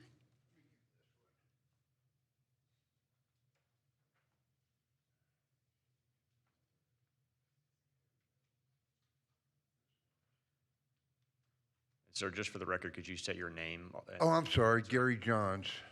And I'm the sign company that was hired to do this project. And as you can see from this picture, they're fairly large trees, and they go all the way down the street. So you can't see the sign coming either direction because the trees block everything. And so that's basically, he just wants to move the sign to the corner of the building so that people can see his business. Otherwise, if y'all are unable to approve this, I got to give him his money back. Has he looked at placing it on the Granger Street side? Sorry, what? Have you or your customer looked at placing the sign on the Granger Street side as has been discussed this morning? The east-facing side? Yeah, facing, no, I mean, that's the only logical location to put the sign would be on the end of the building. The west side? The west side, yeah. Facing, in fact, he has more visibility facing that intersection than he does even if it were on the Magnolia, which, would help, in my opinion, would help his business. That's all I can say. There are also provisions in the Near South code that allow for blade signs and sort of perpendicular signs to the facade that might be an option as well. Have you looked at those? Well, I didn't even consider a blade sign. They're very difficult, and it'd be a lot more expensive for him than the sign that he's currently wanting. He's a little frustrated, and thank God he's been really patient with me, you know, and trying to get this approved. But I started this a long time ago, and go ahead. Have you met with the Near South Side? And they typically can sort of help you through some of these. Or what? The Near South Side Inc. Austin James, I believe, is No, as well. Ames. I'm not aware. No, I haven't gone with The Near South Side Design Committee is who we reach out to, and we encourage the applicant to, when they're, before they. I mean, I looked over the packet that was emailed to me at the various types of signage that allowed, but I hadn't even made it that far, you know. I mean, I like the idea of a blade sign, but you know, I went and bought the materials. I got half the materials already purchased to do the fabrication. I mean, it doesn't matter either way, you know. I prefer to build this sign for him. That's unfortunate. Any other questions for the applicant? Okay, thank you. Anyone here to speak in opposition? Oh, sorry. Oh, I'm sorry, go ahead. We received from Near Southside Design Committee, Ames Fender was in favor of staff recommendation. Debbie Fullwheeler, is that how you say it? Fullweiler. Thank you, so I apologize to her. She also was in favor of staff recommendation. Jason Eggenberger was in favor of staff recommendation, but he also did recommend possibly putting a blade sign at the corner if they still wanted something facing Magnolia, but also facing Hemp Hill. Thank you. Anyone else here to speak in opposition, or anyone to speak in opposition? I do think it's important that the applicant exhaust all opportunities if blade sign is an option before we look at granting any waivers, I would think. We do have Near South Side Inc. here as well. Hi, everybody. Austin James representing Near South Side Inc. Just as a disclaimer, we did not have time to take this to the formal DRC, so I just distributed it by email, which she just read everybody's input from that. So pretty much Inca just said everything I was planning to say. But I also want to mention, just as an alternative, that shingle signs exist too. We see a lot of real estate companies use those. And definitely, I'll talk to him about with the trees. We can work with pruning them. That's part of our organization's purview, is maintaining Magnolia Street. So we'll work with him on that. Thank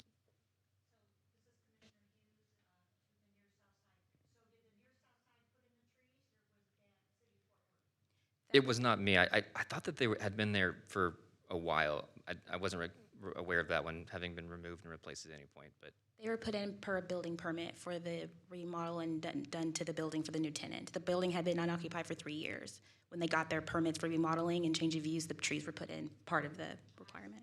I was looking on Street View. It was there in January of 25, and had been since 2012 or so at least. But so I don't know if that was a newer when that happened exactly. They had to replace it due to Okay. construction. Thank you so much. Yes, absolutely. So Inca, the building owner installed that tree? I believe so. It had to be replaced during construction. It was there, and then apparently you can't take it and not put it back, so they had to put it back.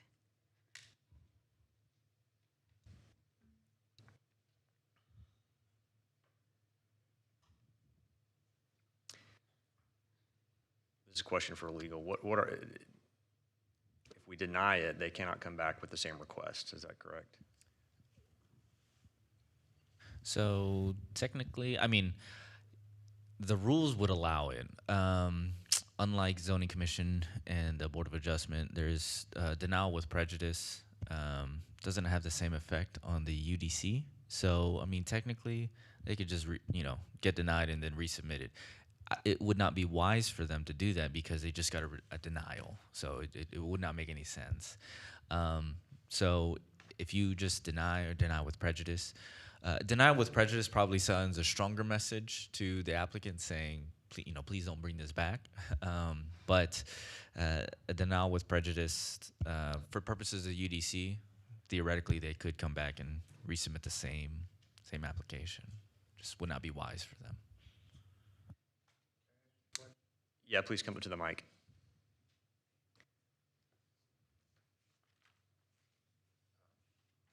How about a solution like this? It's putting the sign on the corner of the building and then making a smaller sign saying entrance. Would that satisfy the need to let people know that the entrance, where the entrance is? I mean, I could make them a small sign to put underneath the wall sign, another wall sign saying entrance. You know, maybe a little arrow or something like that.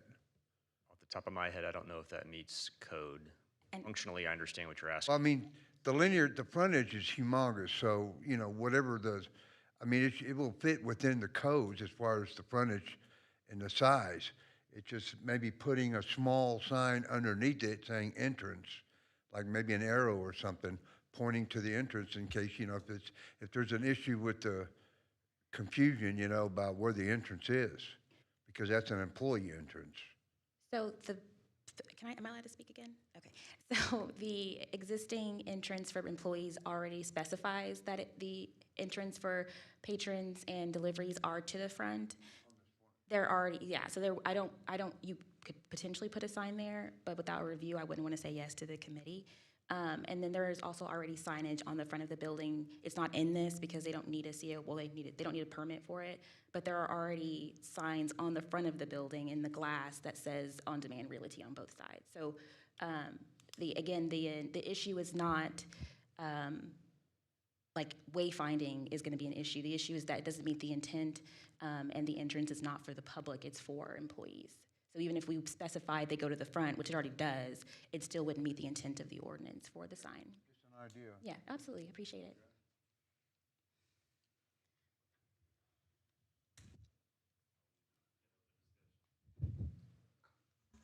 We will close the public comment portion, so open discussion, yes. I think I'm tempted to make a motion along with staff's recommendation so that we give the applicant the option to put a sign on the Granger side. My preference would be that they just meet the sign ordinance and they can do that, you know, by right. So whether that's over the entrance or you know, a blade sign, but that's kind of where my head's at. So staff gave us two options.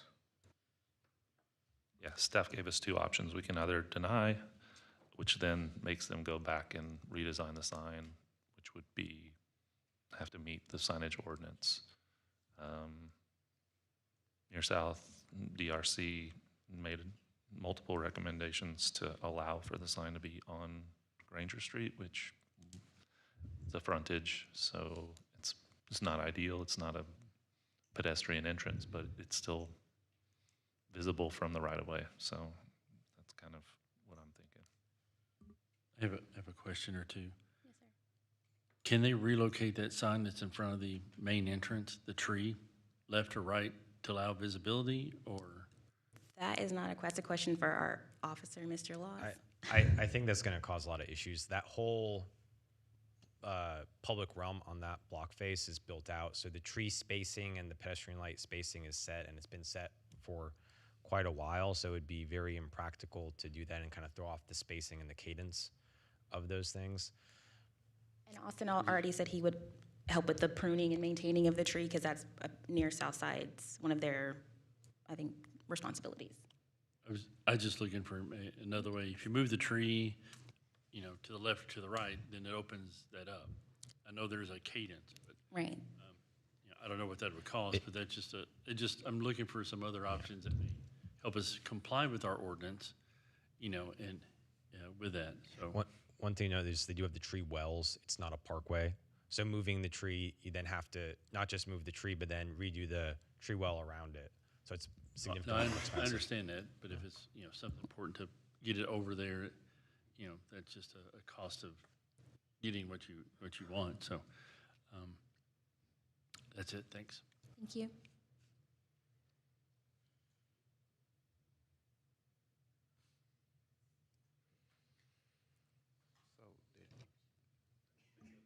I didn't make a motion, but I will make a motion. I'll move for approval of the recommendation, or of the certificate of appropriateness for a wall sign, subject to the condition that the sign be relocated to the Granger Street facade.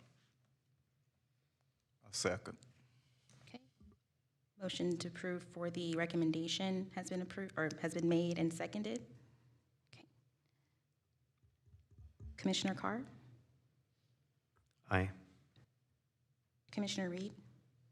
Aye. Commissioner DeBose? Aye. Chair Brenner? Aye. Commissioner Hughes? Aye. Commissioner Holliday? Aye. Vice Chair Ramsey? Aye. Okay. Motion to approve with the recommendation for, sorry, for the relocation of the sign to Granger Street has been approved, 7-0. Do I also have to do the denial portion too? Okay. Motion passed.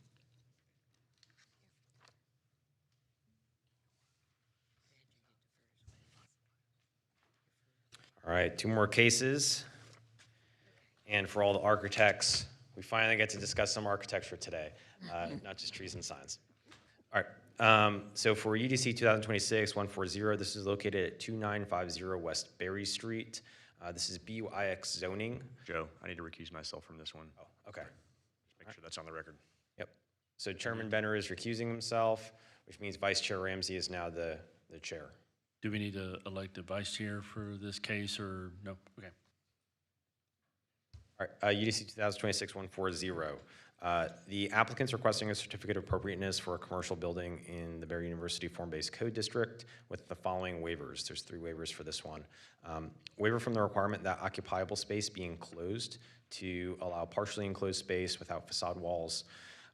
Number 2, waiver from the Build to Zone standards to allow 28% of the building facade to be within the primary street Build to Zone and 0% along the secondary street Build to Zone, where 70% of the building facade along a primary street and 35% along a secondary street must be within the Build to Zone.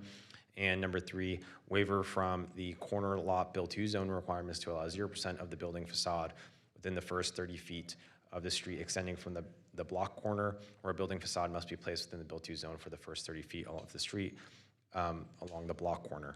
I know that's a whole lot. It deals with the form of the building and the way that the second story is configured. So I'll explain that here in just a second. So this site, this is the zoning of the site. When you search in our zoning map, it actually takes you to a parcel that fronts University. This subject site is within the yellow here. It's this kind of southwest corner of this large lot. So looking at the aerial, it kind of better shows it. The lot was recently replatted, and Cockrell Street was vacated, but it functions very much like a public street. You could drive down it, and I would gander that about 99% of people do not know it's a private street. The land is owned by TCU, and TCU has been in partnership with Endeavor Real Estate Group out of Austin, Texas, to redevelop this parcel, as well as some other properties along West Berry. One thing to note about this site, at the very corner of Cockrell and West Berry is currently what's called the Allen Sachs Memorial Garden. It's a nice little memorial wall with some plantings that the applicant's seeking to retain and relocate as a part of this project. This whole parcel in yellow, most of it to the north of this site and to the east is the development that's known as Murado on Berry. I believe this has come before the UDC a couple of times, both for the building and for signage. It is a large 538-unit mixed-use development with ground floor retail, really catered towards student housing of TCU, which is just a block away. And there's 2 buildings, they rise up to 7 stories, between 6 and 7 stories. And what the applicant's proposing is what they're calling a jewel box restaurant. So it's a 2-story restaurant designed to be a high-end dining experience with a lot of kind of public engagement and amenities with that. The TCU has been working on a transformation plan for the north side of West Berry for a couple of years, including updates to Molly Reed Hall, which is kind of, let me pull up the map, which is over here, and then the Murado on Berry are 2 buildings in this area, one right here and then another one right here. And we'll see some renderings later on that show some future concepts for further development east. All right, so here's the site plan. You can see the Murado on Berry to the north and to the east, and then the applicant's proposal is located right here. It's this development here. And the applicant's proposing, it's 2 stories, 9,700 square feet of commercial space, geared towards restaurants. The ground floor includes indoor seating and outdoor seating and a restaurant. The upper floor has a bar and open air patio. On the ground floor, you'll see there's 13-foot tall windows facing Berry Street and also facing Cockrell. And then on the upper story, you see that the upper story is not a traditional second story. It's just a partial second story with a large area that is covered by a canopy, but it's open air. There's no facade wall to it. And that's what triggers the second and third waiver of the request, since it doesn't have a facade wall. Makes it tough to meet the BTZ requirements, because the BTZ requires that the facade wall be within a certain area from the property line back for the 2 stories. The applicant's using a white brick detail, and they also have landscaping around the perimeter. In the rear, opposite of Berry Street, kind of further down Cockrell, they do have an outdoor seating area as well with some nice tree canopy coverage. And the applicant is, again, retaining the Allen Sachs Memorial. They're just relocating it. They are also redoing the plantings, of course, as a part of that. So here is the floor plan. So just to kind of walk you through it, the first floor is on your right. That's this area. It takes up a good chunk of the site. There's some outdoor seating to the north. There's entries off Westbury and also off Cockrell where pedestrians can go into. The second story is where things get a little bit unique. So the applicant has an enclosed bar area here. So that has facade walls. It's conditioned space. And then they have a canopy that extends out here in this area. So there's no facade walls, but there is a roof to it. It's covered. So you can go out there and have your martini when it rains, basically. And you'll be able to look out onto Berry Street below, and people from Berry Street and Cockrell will be able to look up to you. And there's a small portion further to the east that is not covered. So if you want to kind of go to the edge and live on the wild side and lean over, you can do that too.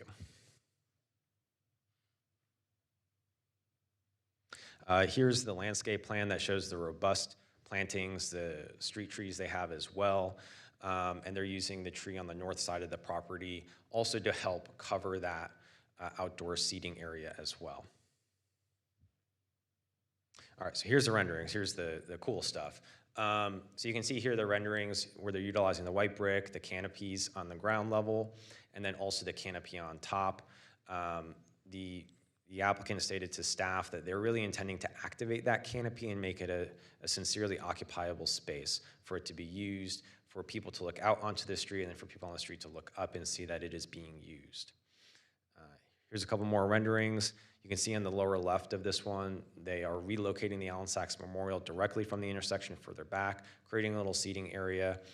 Per the landscape plan, there are some more plantings than what are shown in this rendering, but the intent is to retain the memorial as is. Different views and perspectives of the rendering. And here's from the Cockrell Street side. You can see that you have clear visibility in through these large windows. The applicant is seeking to provide a lot of engagement and transparency. They well exceed the ground floor transparency requirements. And here's looking from the north, here's that outdoor dining area on the ground floor. Westbury Street's a very busy street, so they wanted to provide an area that was still pedestrian accessible for ground floor dining outdoors, but would not be directly fronting the 6 lanes that is Westbury. Here's another close-up. And here's a perspective showing how the building looks in relative perspective to Murado on Berry to the east and the north. So those buildings are substantially taller in terms of size. This one, again, it's limited to 2 stories. And here's the blockscape as you're looking down Westbury. Now, one thing to note, these 2 buildings here on the east portion have not been approved. These are just conceptual, kind of what the applicant is working on, but it's all, the applicant's trying to show what the vision of West Berry Street is that TCU is trying to create, and it all has common ownership, and TCU's been working on this plan for a number of years. And then this building here in the lower left, that's the jewel box that the applicant is seeking these waiver requests for. Here's another perspective of the blockscape. And then here's a view looking down West Berry Street. So you can see how the 2 stories fits within the current and future development. And here's from across the street. There's across the street south of the property along West Berry is a gas station. Here's a picture of that gas station. So, you know, to be honest, staff was pretty impressed by the design of the building up front. It looks very, very nice. There's some great renderings. So we looked at the waiver requests in context of the intent of the code. So a couple things that stood out to staff in the intent of the code. Number one, the code's really trying to get site design that addresses the public aspects of private development and how the building form, placement, and use contribute to the quality of the public realm. So that includes public realm improvements, but then also how the building's designed. Additionally, as you can see, number 3 here on the bottom, promoting innovative and landscape building design that advances function and beauty in Fort Worth. So the code is really encouraging design excellence, and that's why this waiver process is in place, where if you have a square peg but it doesn't fit the round hole, but it's achieving this intent, that's something that's worthy for the commission to consider. So to dive into the details of it, and some of this is like very, very specific. So the code requires a minimum height in the zoning district of 2 stories of occupiable space. Well, Joe, what's occupiable space? So when it comes to occupiable space, Barry University Form-Based Code does define it as enclosed space intended for human activity, excluding spaces intended primarily for other purposes such as storage and equipment. So the second story is clearly not intended for storage and equipment. It's clearly intended to be an activated patio, but it's not enclosed. So that's why we have the waiver request for the enclosed spaces to clarify that. So that way UDC gets weighing that this is indeed activated, it's achieving the intent that the space be occupiable. Then up above, you'll see that the code does specifically label that all development along Berry Street will treat Berry Street as the primary street. The second and third waivers deal with the Build 2 zone that classifies primary versus secondary streets as well as 4 corner lots. So when it comes to Build 2 zone, there's requirements for the primary street that 70% of the facade be within the primary street and then 35% be from the side street. So the intent of Build 2 zones generally is to make sure the buildings push up to the street. Just to kind of show you, earlier today you looked at the gas station that was pushed back from the street. Build 2 zones are trying to prevent that. They're trying to pull the buildings up to the street. In extreme cases, you'll see in order to meet Build 2 zone requirements or max setbacks, architectural design like an L-shaped where a small portion of the facade is forward and within a max setback, but then most of the building is back. Build 2 zones prevent against that by requiring a certain percentage of the lot be built up to within a certain range. Here's the definitions and the imagery that the code shows for Build 2 zones. On the north is just the regular primary second street. How that's measured, they want to make sure that facade wall is in the shaded blue area. And then additionally, the code has a requirement for lots that are on a corner to make sure that the building is pulled to the corner, that hard urban edges are established at corners. It just creates a better streetscape and urban form. One thing to note, forgot to mention too, there are some definitions in the base zoning about building facades as well as floor area. Building facades are defined as the edge of conditioned space.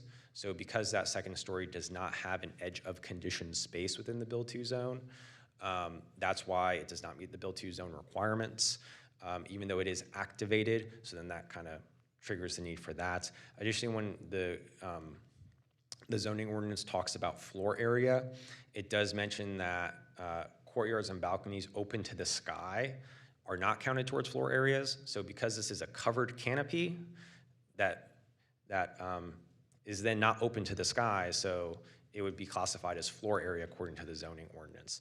So there's a lot of kind of contradictions and pinch points the applicant is trying to weigh through with their design. Here's some more renderings. I think some of these were already shown.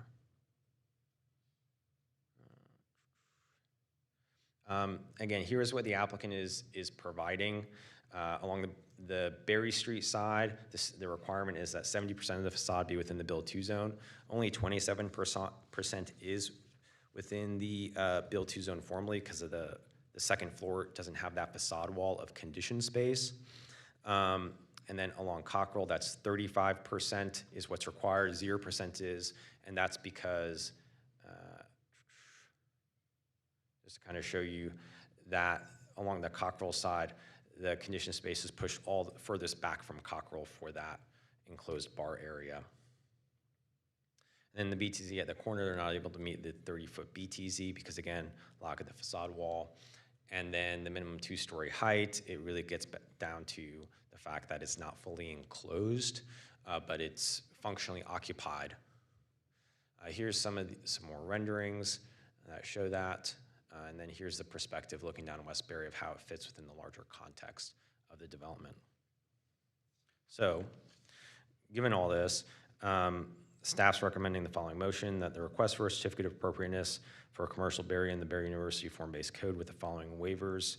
Waiver from the requirement that occupiable space be enclosed to allow partially occupiable space without facade walls. Waiver from the Build 2 zone standards to allow 28% of the building facade to be within the primary street BTZ and 0% along the secondary street BTZ. And waiver from the corner lot Build 2 zone requirements to allow 0% of the building facade within the first 30 feet extending from the block corner. That all these waivers be approved. I know that's a mouthful and very technical. Any questions for staff? Just a couple of quick questions, or maybe just one. So we already have some pre-existing conditions like this in that area with Dutch's and a couple of those others where they have essentially rooftop bar kind of situations. Were all those in play before any of the other new zoning requirements have been put together for the form-based code that's going through there? We didn't look at those specifically. Along University, that is a separate zoning district. Okay. This is BUIX that has that two-story requirement. The different sub-districts have different minimum height requirements.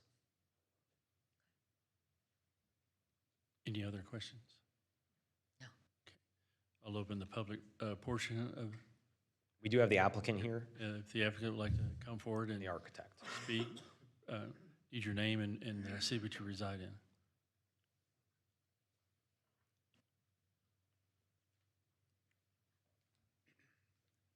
Morning, everyone. My name's Shane Hessen. Good morning. Don't hold it against me. I live in Austin, Texas. Joseph already got that cat out of the bag. But been working up here in Fort Worth for about a decade now and love doing business here. So grateful for the opportunity to talk to everybody. Joseph, are we able to access our? Oh, yes. Thank you. Sir, would you move the microphone a little bit closer to you? Yes, sir. Is that better? Yes, it is much better. Thank you.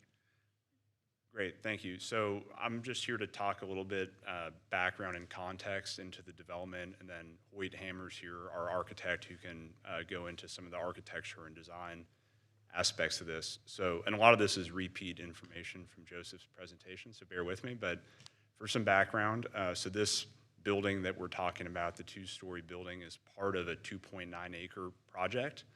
The two other buildings are much larger in scale. Those are 6 and 7 stories. So the building that we're talking about today is about plus or minus 10,000 feet usable. The overall project's over 300,000 feet. The use for the project is student housing and retail, so it's a mixed-use development. There's 780 beds that are being targeted towards predominantly upperclassmen students. But a big part of this development, one of the big things we're trying to achieve is a really active ground floor plan to try to create a really nice public realm. So there's 25,000 feet of retail between the three buildings. We're excited. We'll be announcing some of the lessees that have signed up with us here in the next month, but to date, some of the uses that you'll see are coffee shop, fitness, wine bar, quick service restaurant. So the goal here is to provide a lot of ground floor amenities that'll serve not only students and faculty, but the larger community. So trying to create kind of a hub of a retail district here on Berry Street, which to date is pretty fragmented. Part of the development is a new structured parking garage. So the use prior to this was all surface parking. It'll be 550 space parking garage with 190 spaces open to the public. Joseph mentioned on it too. So we, Endeavor Real Estate, are working in a partnership with TCU. And it's been a great partnership, and we've been working with the city really since day one. And I'd say that both Endeavor and TCU take very seriously the merit and intent of the Berry Street and University Code. So we're trying to be a good stakeholder of that and be respectful to neighbors and everything that goes along with that. So the project is under construction and will be opening, hopefully have first retailers opening for business summer 27, and then students moving in for the fall 27 semester. So this is just to show you kind of what the site looks like today. Y'all maybe have driven by. It is a big construction project currently. So right now we just topped out the west building, which is 6 stories. The larger structure you see we call the east building or the main building. The structure there will top out the 6-level portion in August, the 7-story portion in September. So it's starting to take shape, which is exciting. We've been in here a few times to talk about the project, I think going back to July 24, which is wild that was 2 years ago. And so it's been a good collaborative process, not only with UDC, but City of Fort Worth in general. So the prior approval for this project would have been August of 24. That was largely for the right-of-way abandonment. There was an existing alley that split the site. And then like Joseph said, Cockrell is a public road. We've abandoned that to where it's now a private road, but there's still an access agreement. And the idea is we want that to, it's utilized for garage access and other things. So it'll still function effectively like a road. And then the other part of the prior UDC approval was, I think we were actually the first applicant to move forward on the stormwater density bonus. Like Joseph said, this project this zoning is up to 6 stories. So about 2/3 of the development is actually up at 7 stories. And so we achieved that by basically enhanced water quality standards for the 2.9 acres. Just some other milestone dates. So we broke ground in May of 25. I like to say we're in like the 5th inning of construction, about halfway, a little over halfway. We were back in here this past spring for a variance for our signage, building signage. And then the other kind of key dates coming up are the top-out dates that, again, the west building this month, the main building August and September. You'll start to see a lot of the retail fit-outs starting Q1, that should be February 27. And then again, first retailers opening for business, hopefully late summer, then moving kids in for fall 27. Next slide, please. And then this is just a site plan showing where the project sits, kind of relative to TCU's campus. So it's kind of on the southeast quadrant, northeast corner of Berry Street and University. And again, it's been a pleasure working with TCU. So they have a very long-term strategic plan that really talks about what their goals are with the overall campus master plan.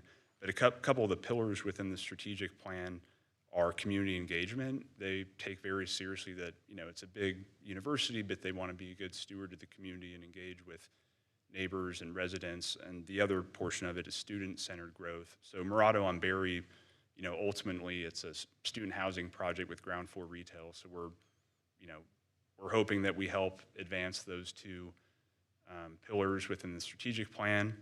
And then, when it's all said and done, this is hopefully the first of a few phases to where, upon completion and call it 5 years, there's the 25,000 feet of retail within Murado on Berry that hopefully when it's all said and done, there'll be another 2 or 3x amount of retail to where it's creating more of a district like some of the other vibrant areas of the city, be it the Stockyards, be it near Southside, Cultural Arts. So the idea here is to give neighbors, students, faculty, an alternate destination versus, all the other great ones that are here in the city. So, and then I'll go through this quickly. This is just a more zoomed in site plan. So the building that we're talking about is the freestanding building, kind of bottom left corner, west of Cockrell. What we call the west building is the one planned north of there. And then what we call the east building is the one catty corner to Cockrell. So from a functional standpoint, it's all the same development. From a customer perspective, the structured parking garage kind of sits within the east building. So if you're coming to dine at this future building, you'll park within that garage. And so one thing this site plan helps to show is, like we We're mentioned- 30 seconds left. Okay, For your sorry. time, so. Yep. Well, I think these are a list of some of the other kind of public realm or community benefits that we've tried to achieve here with the project. But basically, the gist of it is it's a very dense development. The idea with this freestanding building is to help break up that density. And what we're trying to achieve is, if you're someone that you want to dine, coming off the street and you kind of get off Berry, which is very high traffic. So want it to be very visible from Berry, but want the front door and activation to be kind of inwards towards the site. Thank you. Yep. You have any questions for the applicant?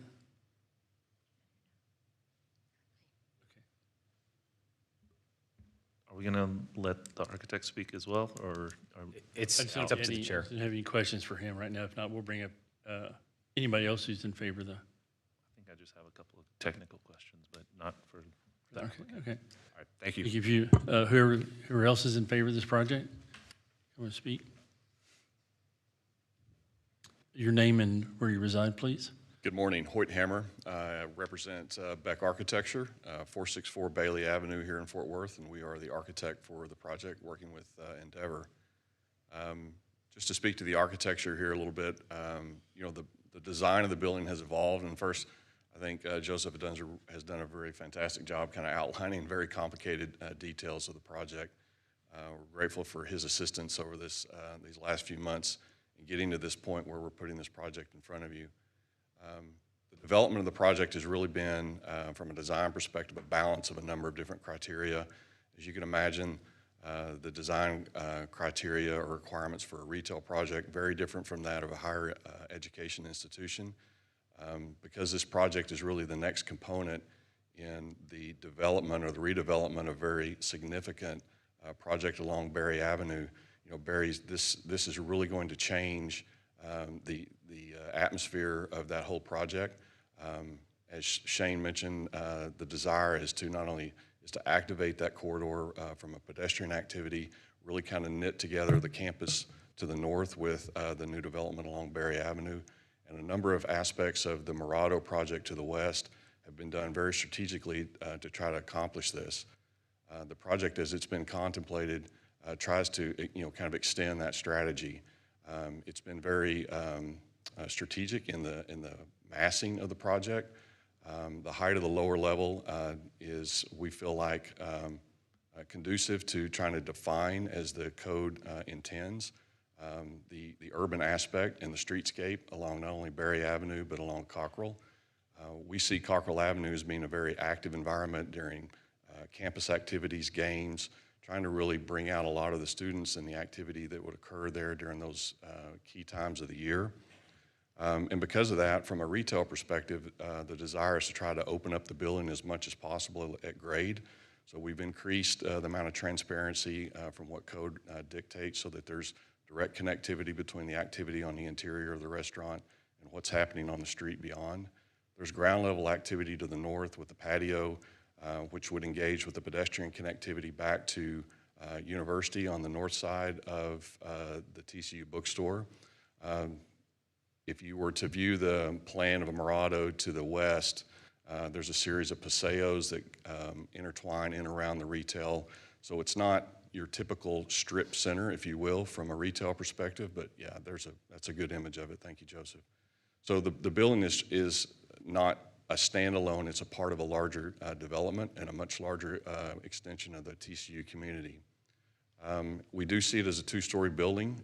From a building code perspective, it is equipped with all of the life safety measures, egress requirements, fire sprinklers that are dictated by a building code.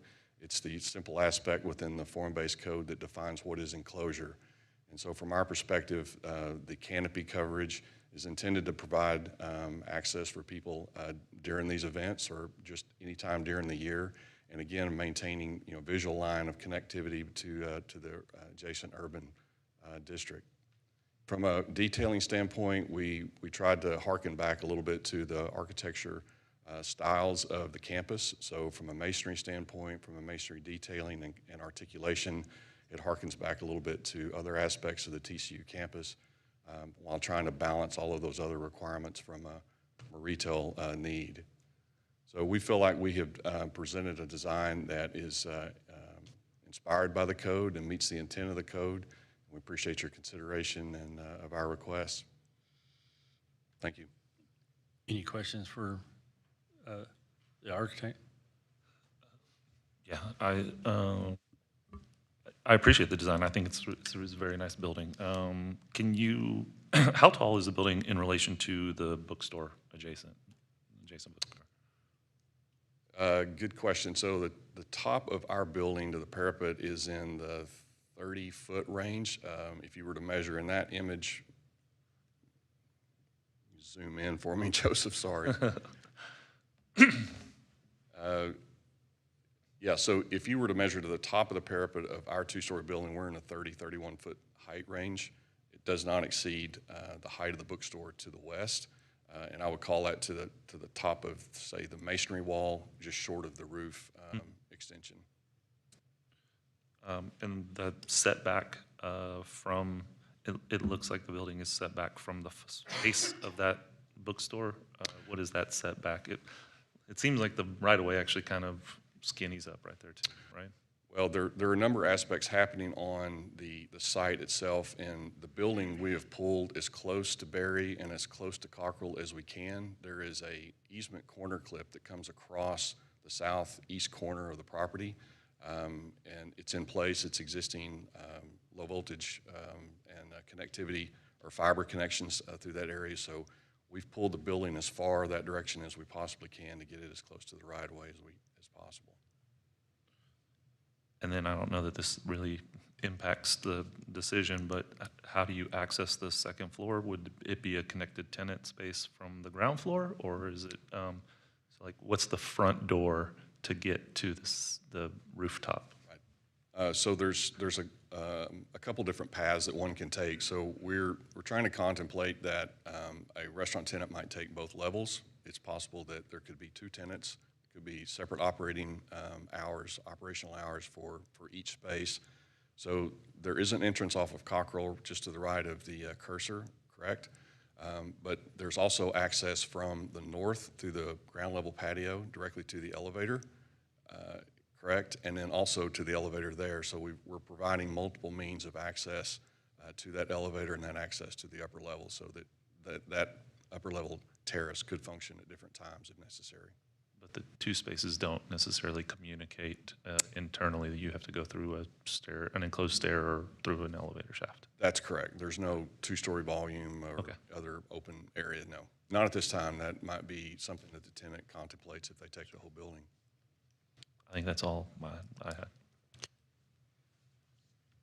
I just had a quick question. So the building itself kind of sits as its own separate piece, obviously, and it butts up against the back of the bookstore element back there. There doesn't seem to be a lot of attention in this plan right now in identifying what kind of transition is going to happen there and what that space becomes. We've got basically two flat surfaces that kind of create a canyon back there that are multiple stories tall. Do you guys envision any kind of treatment of that area, lighting, planting, any kind of amenities that would help this thing kind of, set itself apart from that backdrop of the existing bookstore? Joseph, could you go to the site plan maybe for us? Yeah. And so the area in between this building and the bookstore is actually the loading dock for the bookstore. It's the existing dock, which will be shared with this building. So that is purely a service area. I believe we have a site plan. It may be in your package, the submission package. Yeah, you can see the landscaped area with the service alley. It kind of goes below grade a little bit, and they have the screening wall around it. So the screen wall will be maintained, and we're bringing our building up within about 6 feet of that screen wall just to provide access back there. So it's not intended to be a very public area, and so therefore we've essentially put all the service area back there to group it together. Anybody else have any questions for? Okay. Thank you. Is there anybody in opposition to speak, or any more in favor? Anybody in opposition? Seeing none, I'll close the public portion and bring it back to the commission.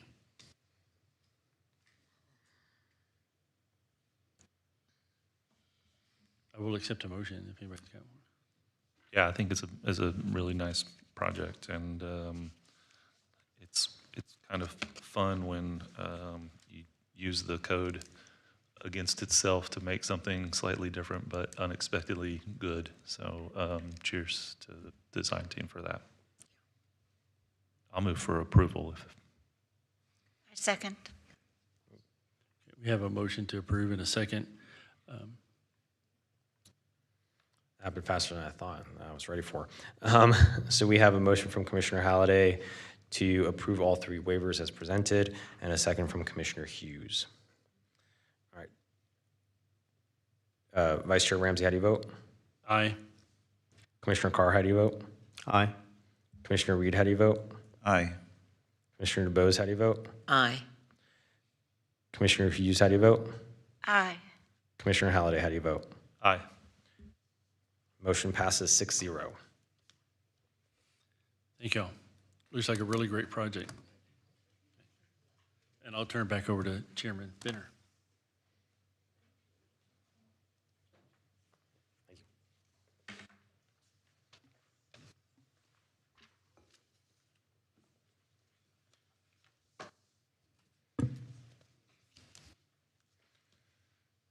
All right.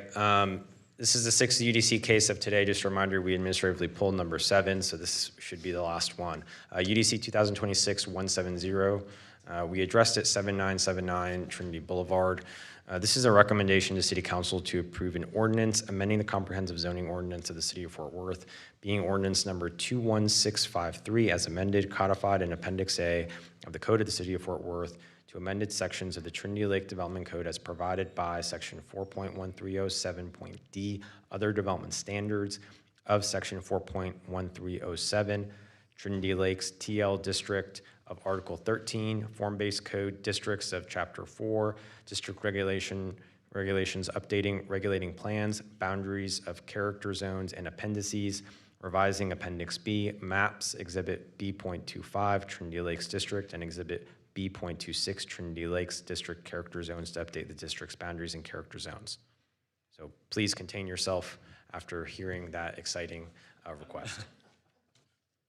The bottom line with this one, before I even go into the presentation, is a couple months ago, you guys heard a rezoning request from an applicant to rezone land that was ag to Trinity Lakes. That rezoning went through City Council, so now we have to update our regulating plan maps and the zoning ordinance maps. That's the bottom line with this.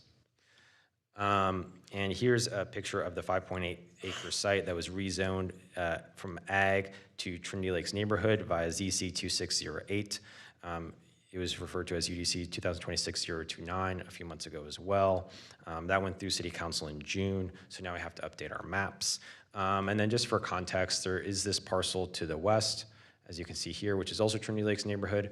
That went through a similar rezoning and amendment process in 2025. That western parcel is 39 acres. The developer of that western parcel was able to obtain this 5-acre parcel to the east, and now they want to do a cohesive development with it all.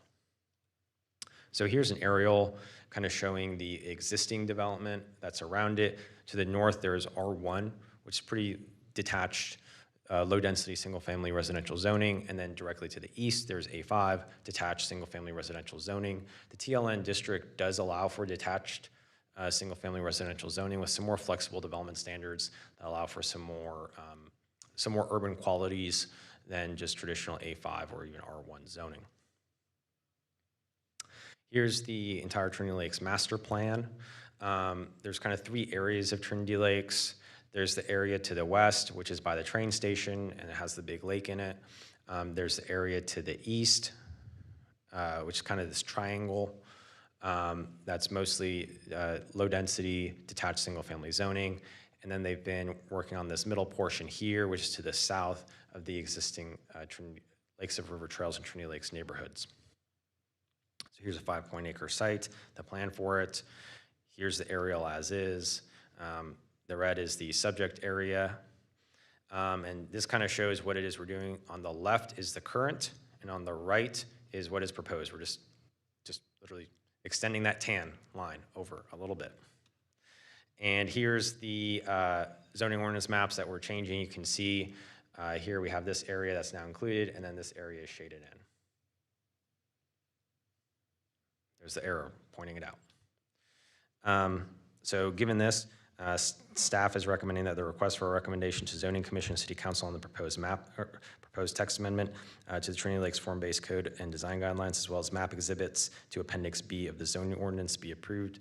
And I'm going to save Chris the time. This is technically classified as a text amendment, even though we're changing the maps, but it's a text amendment. Happy to answer any questions.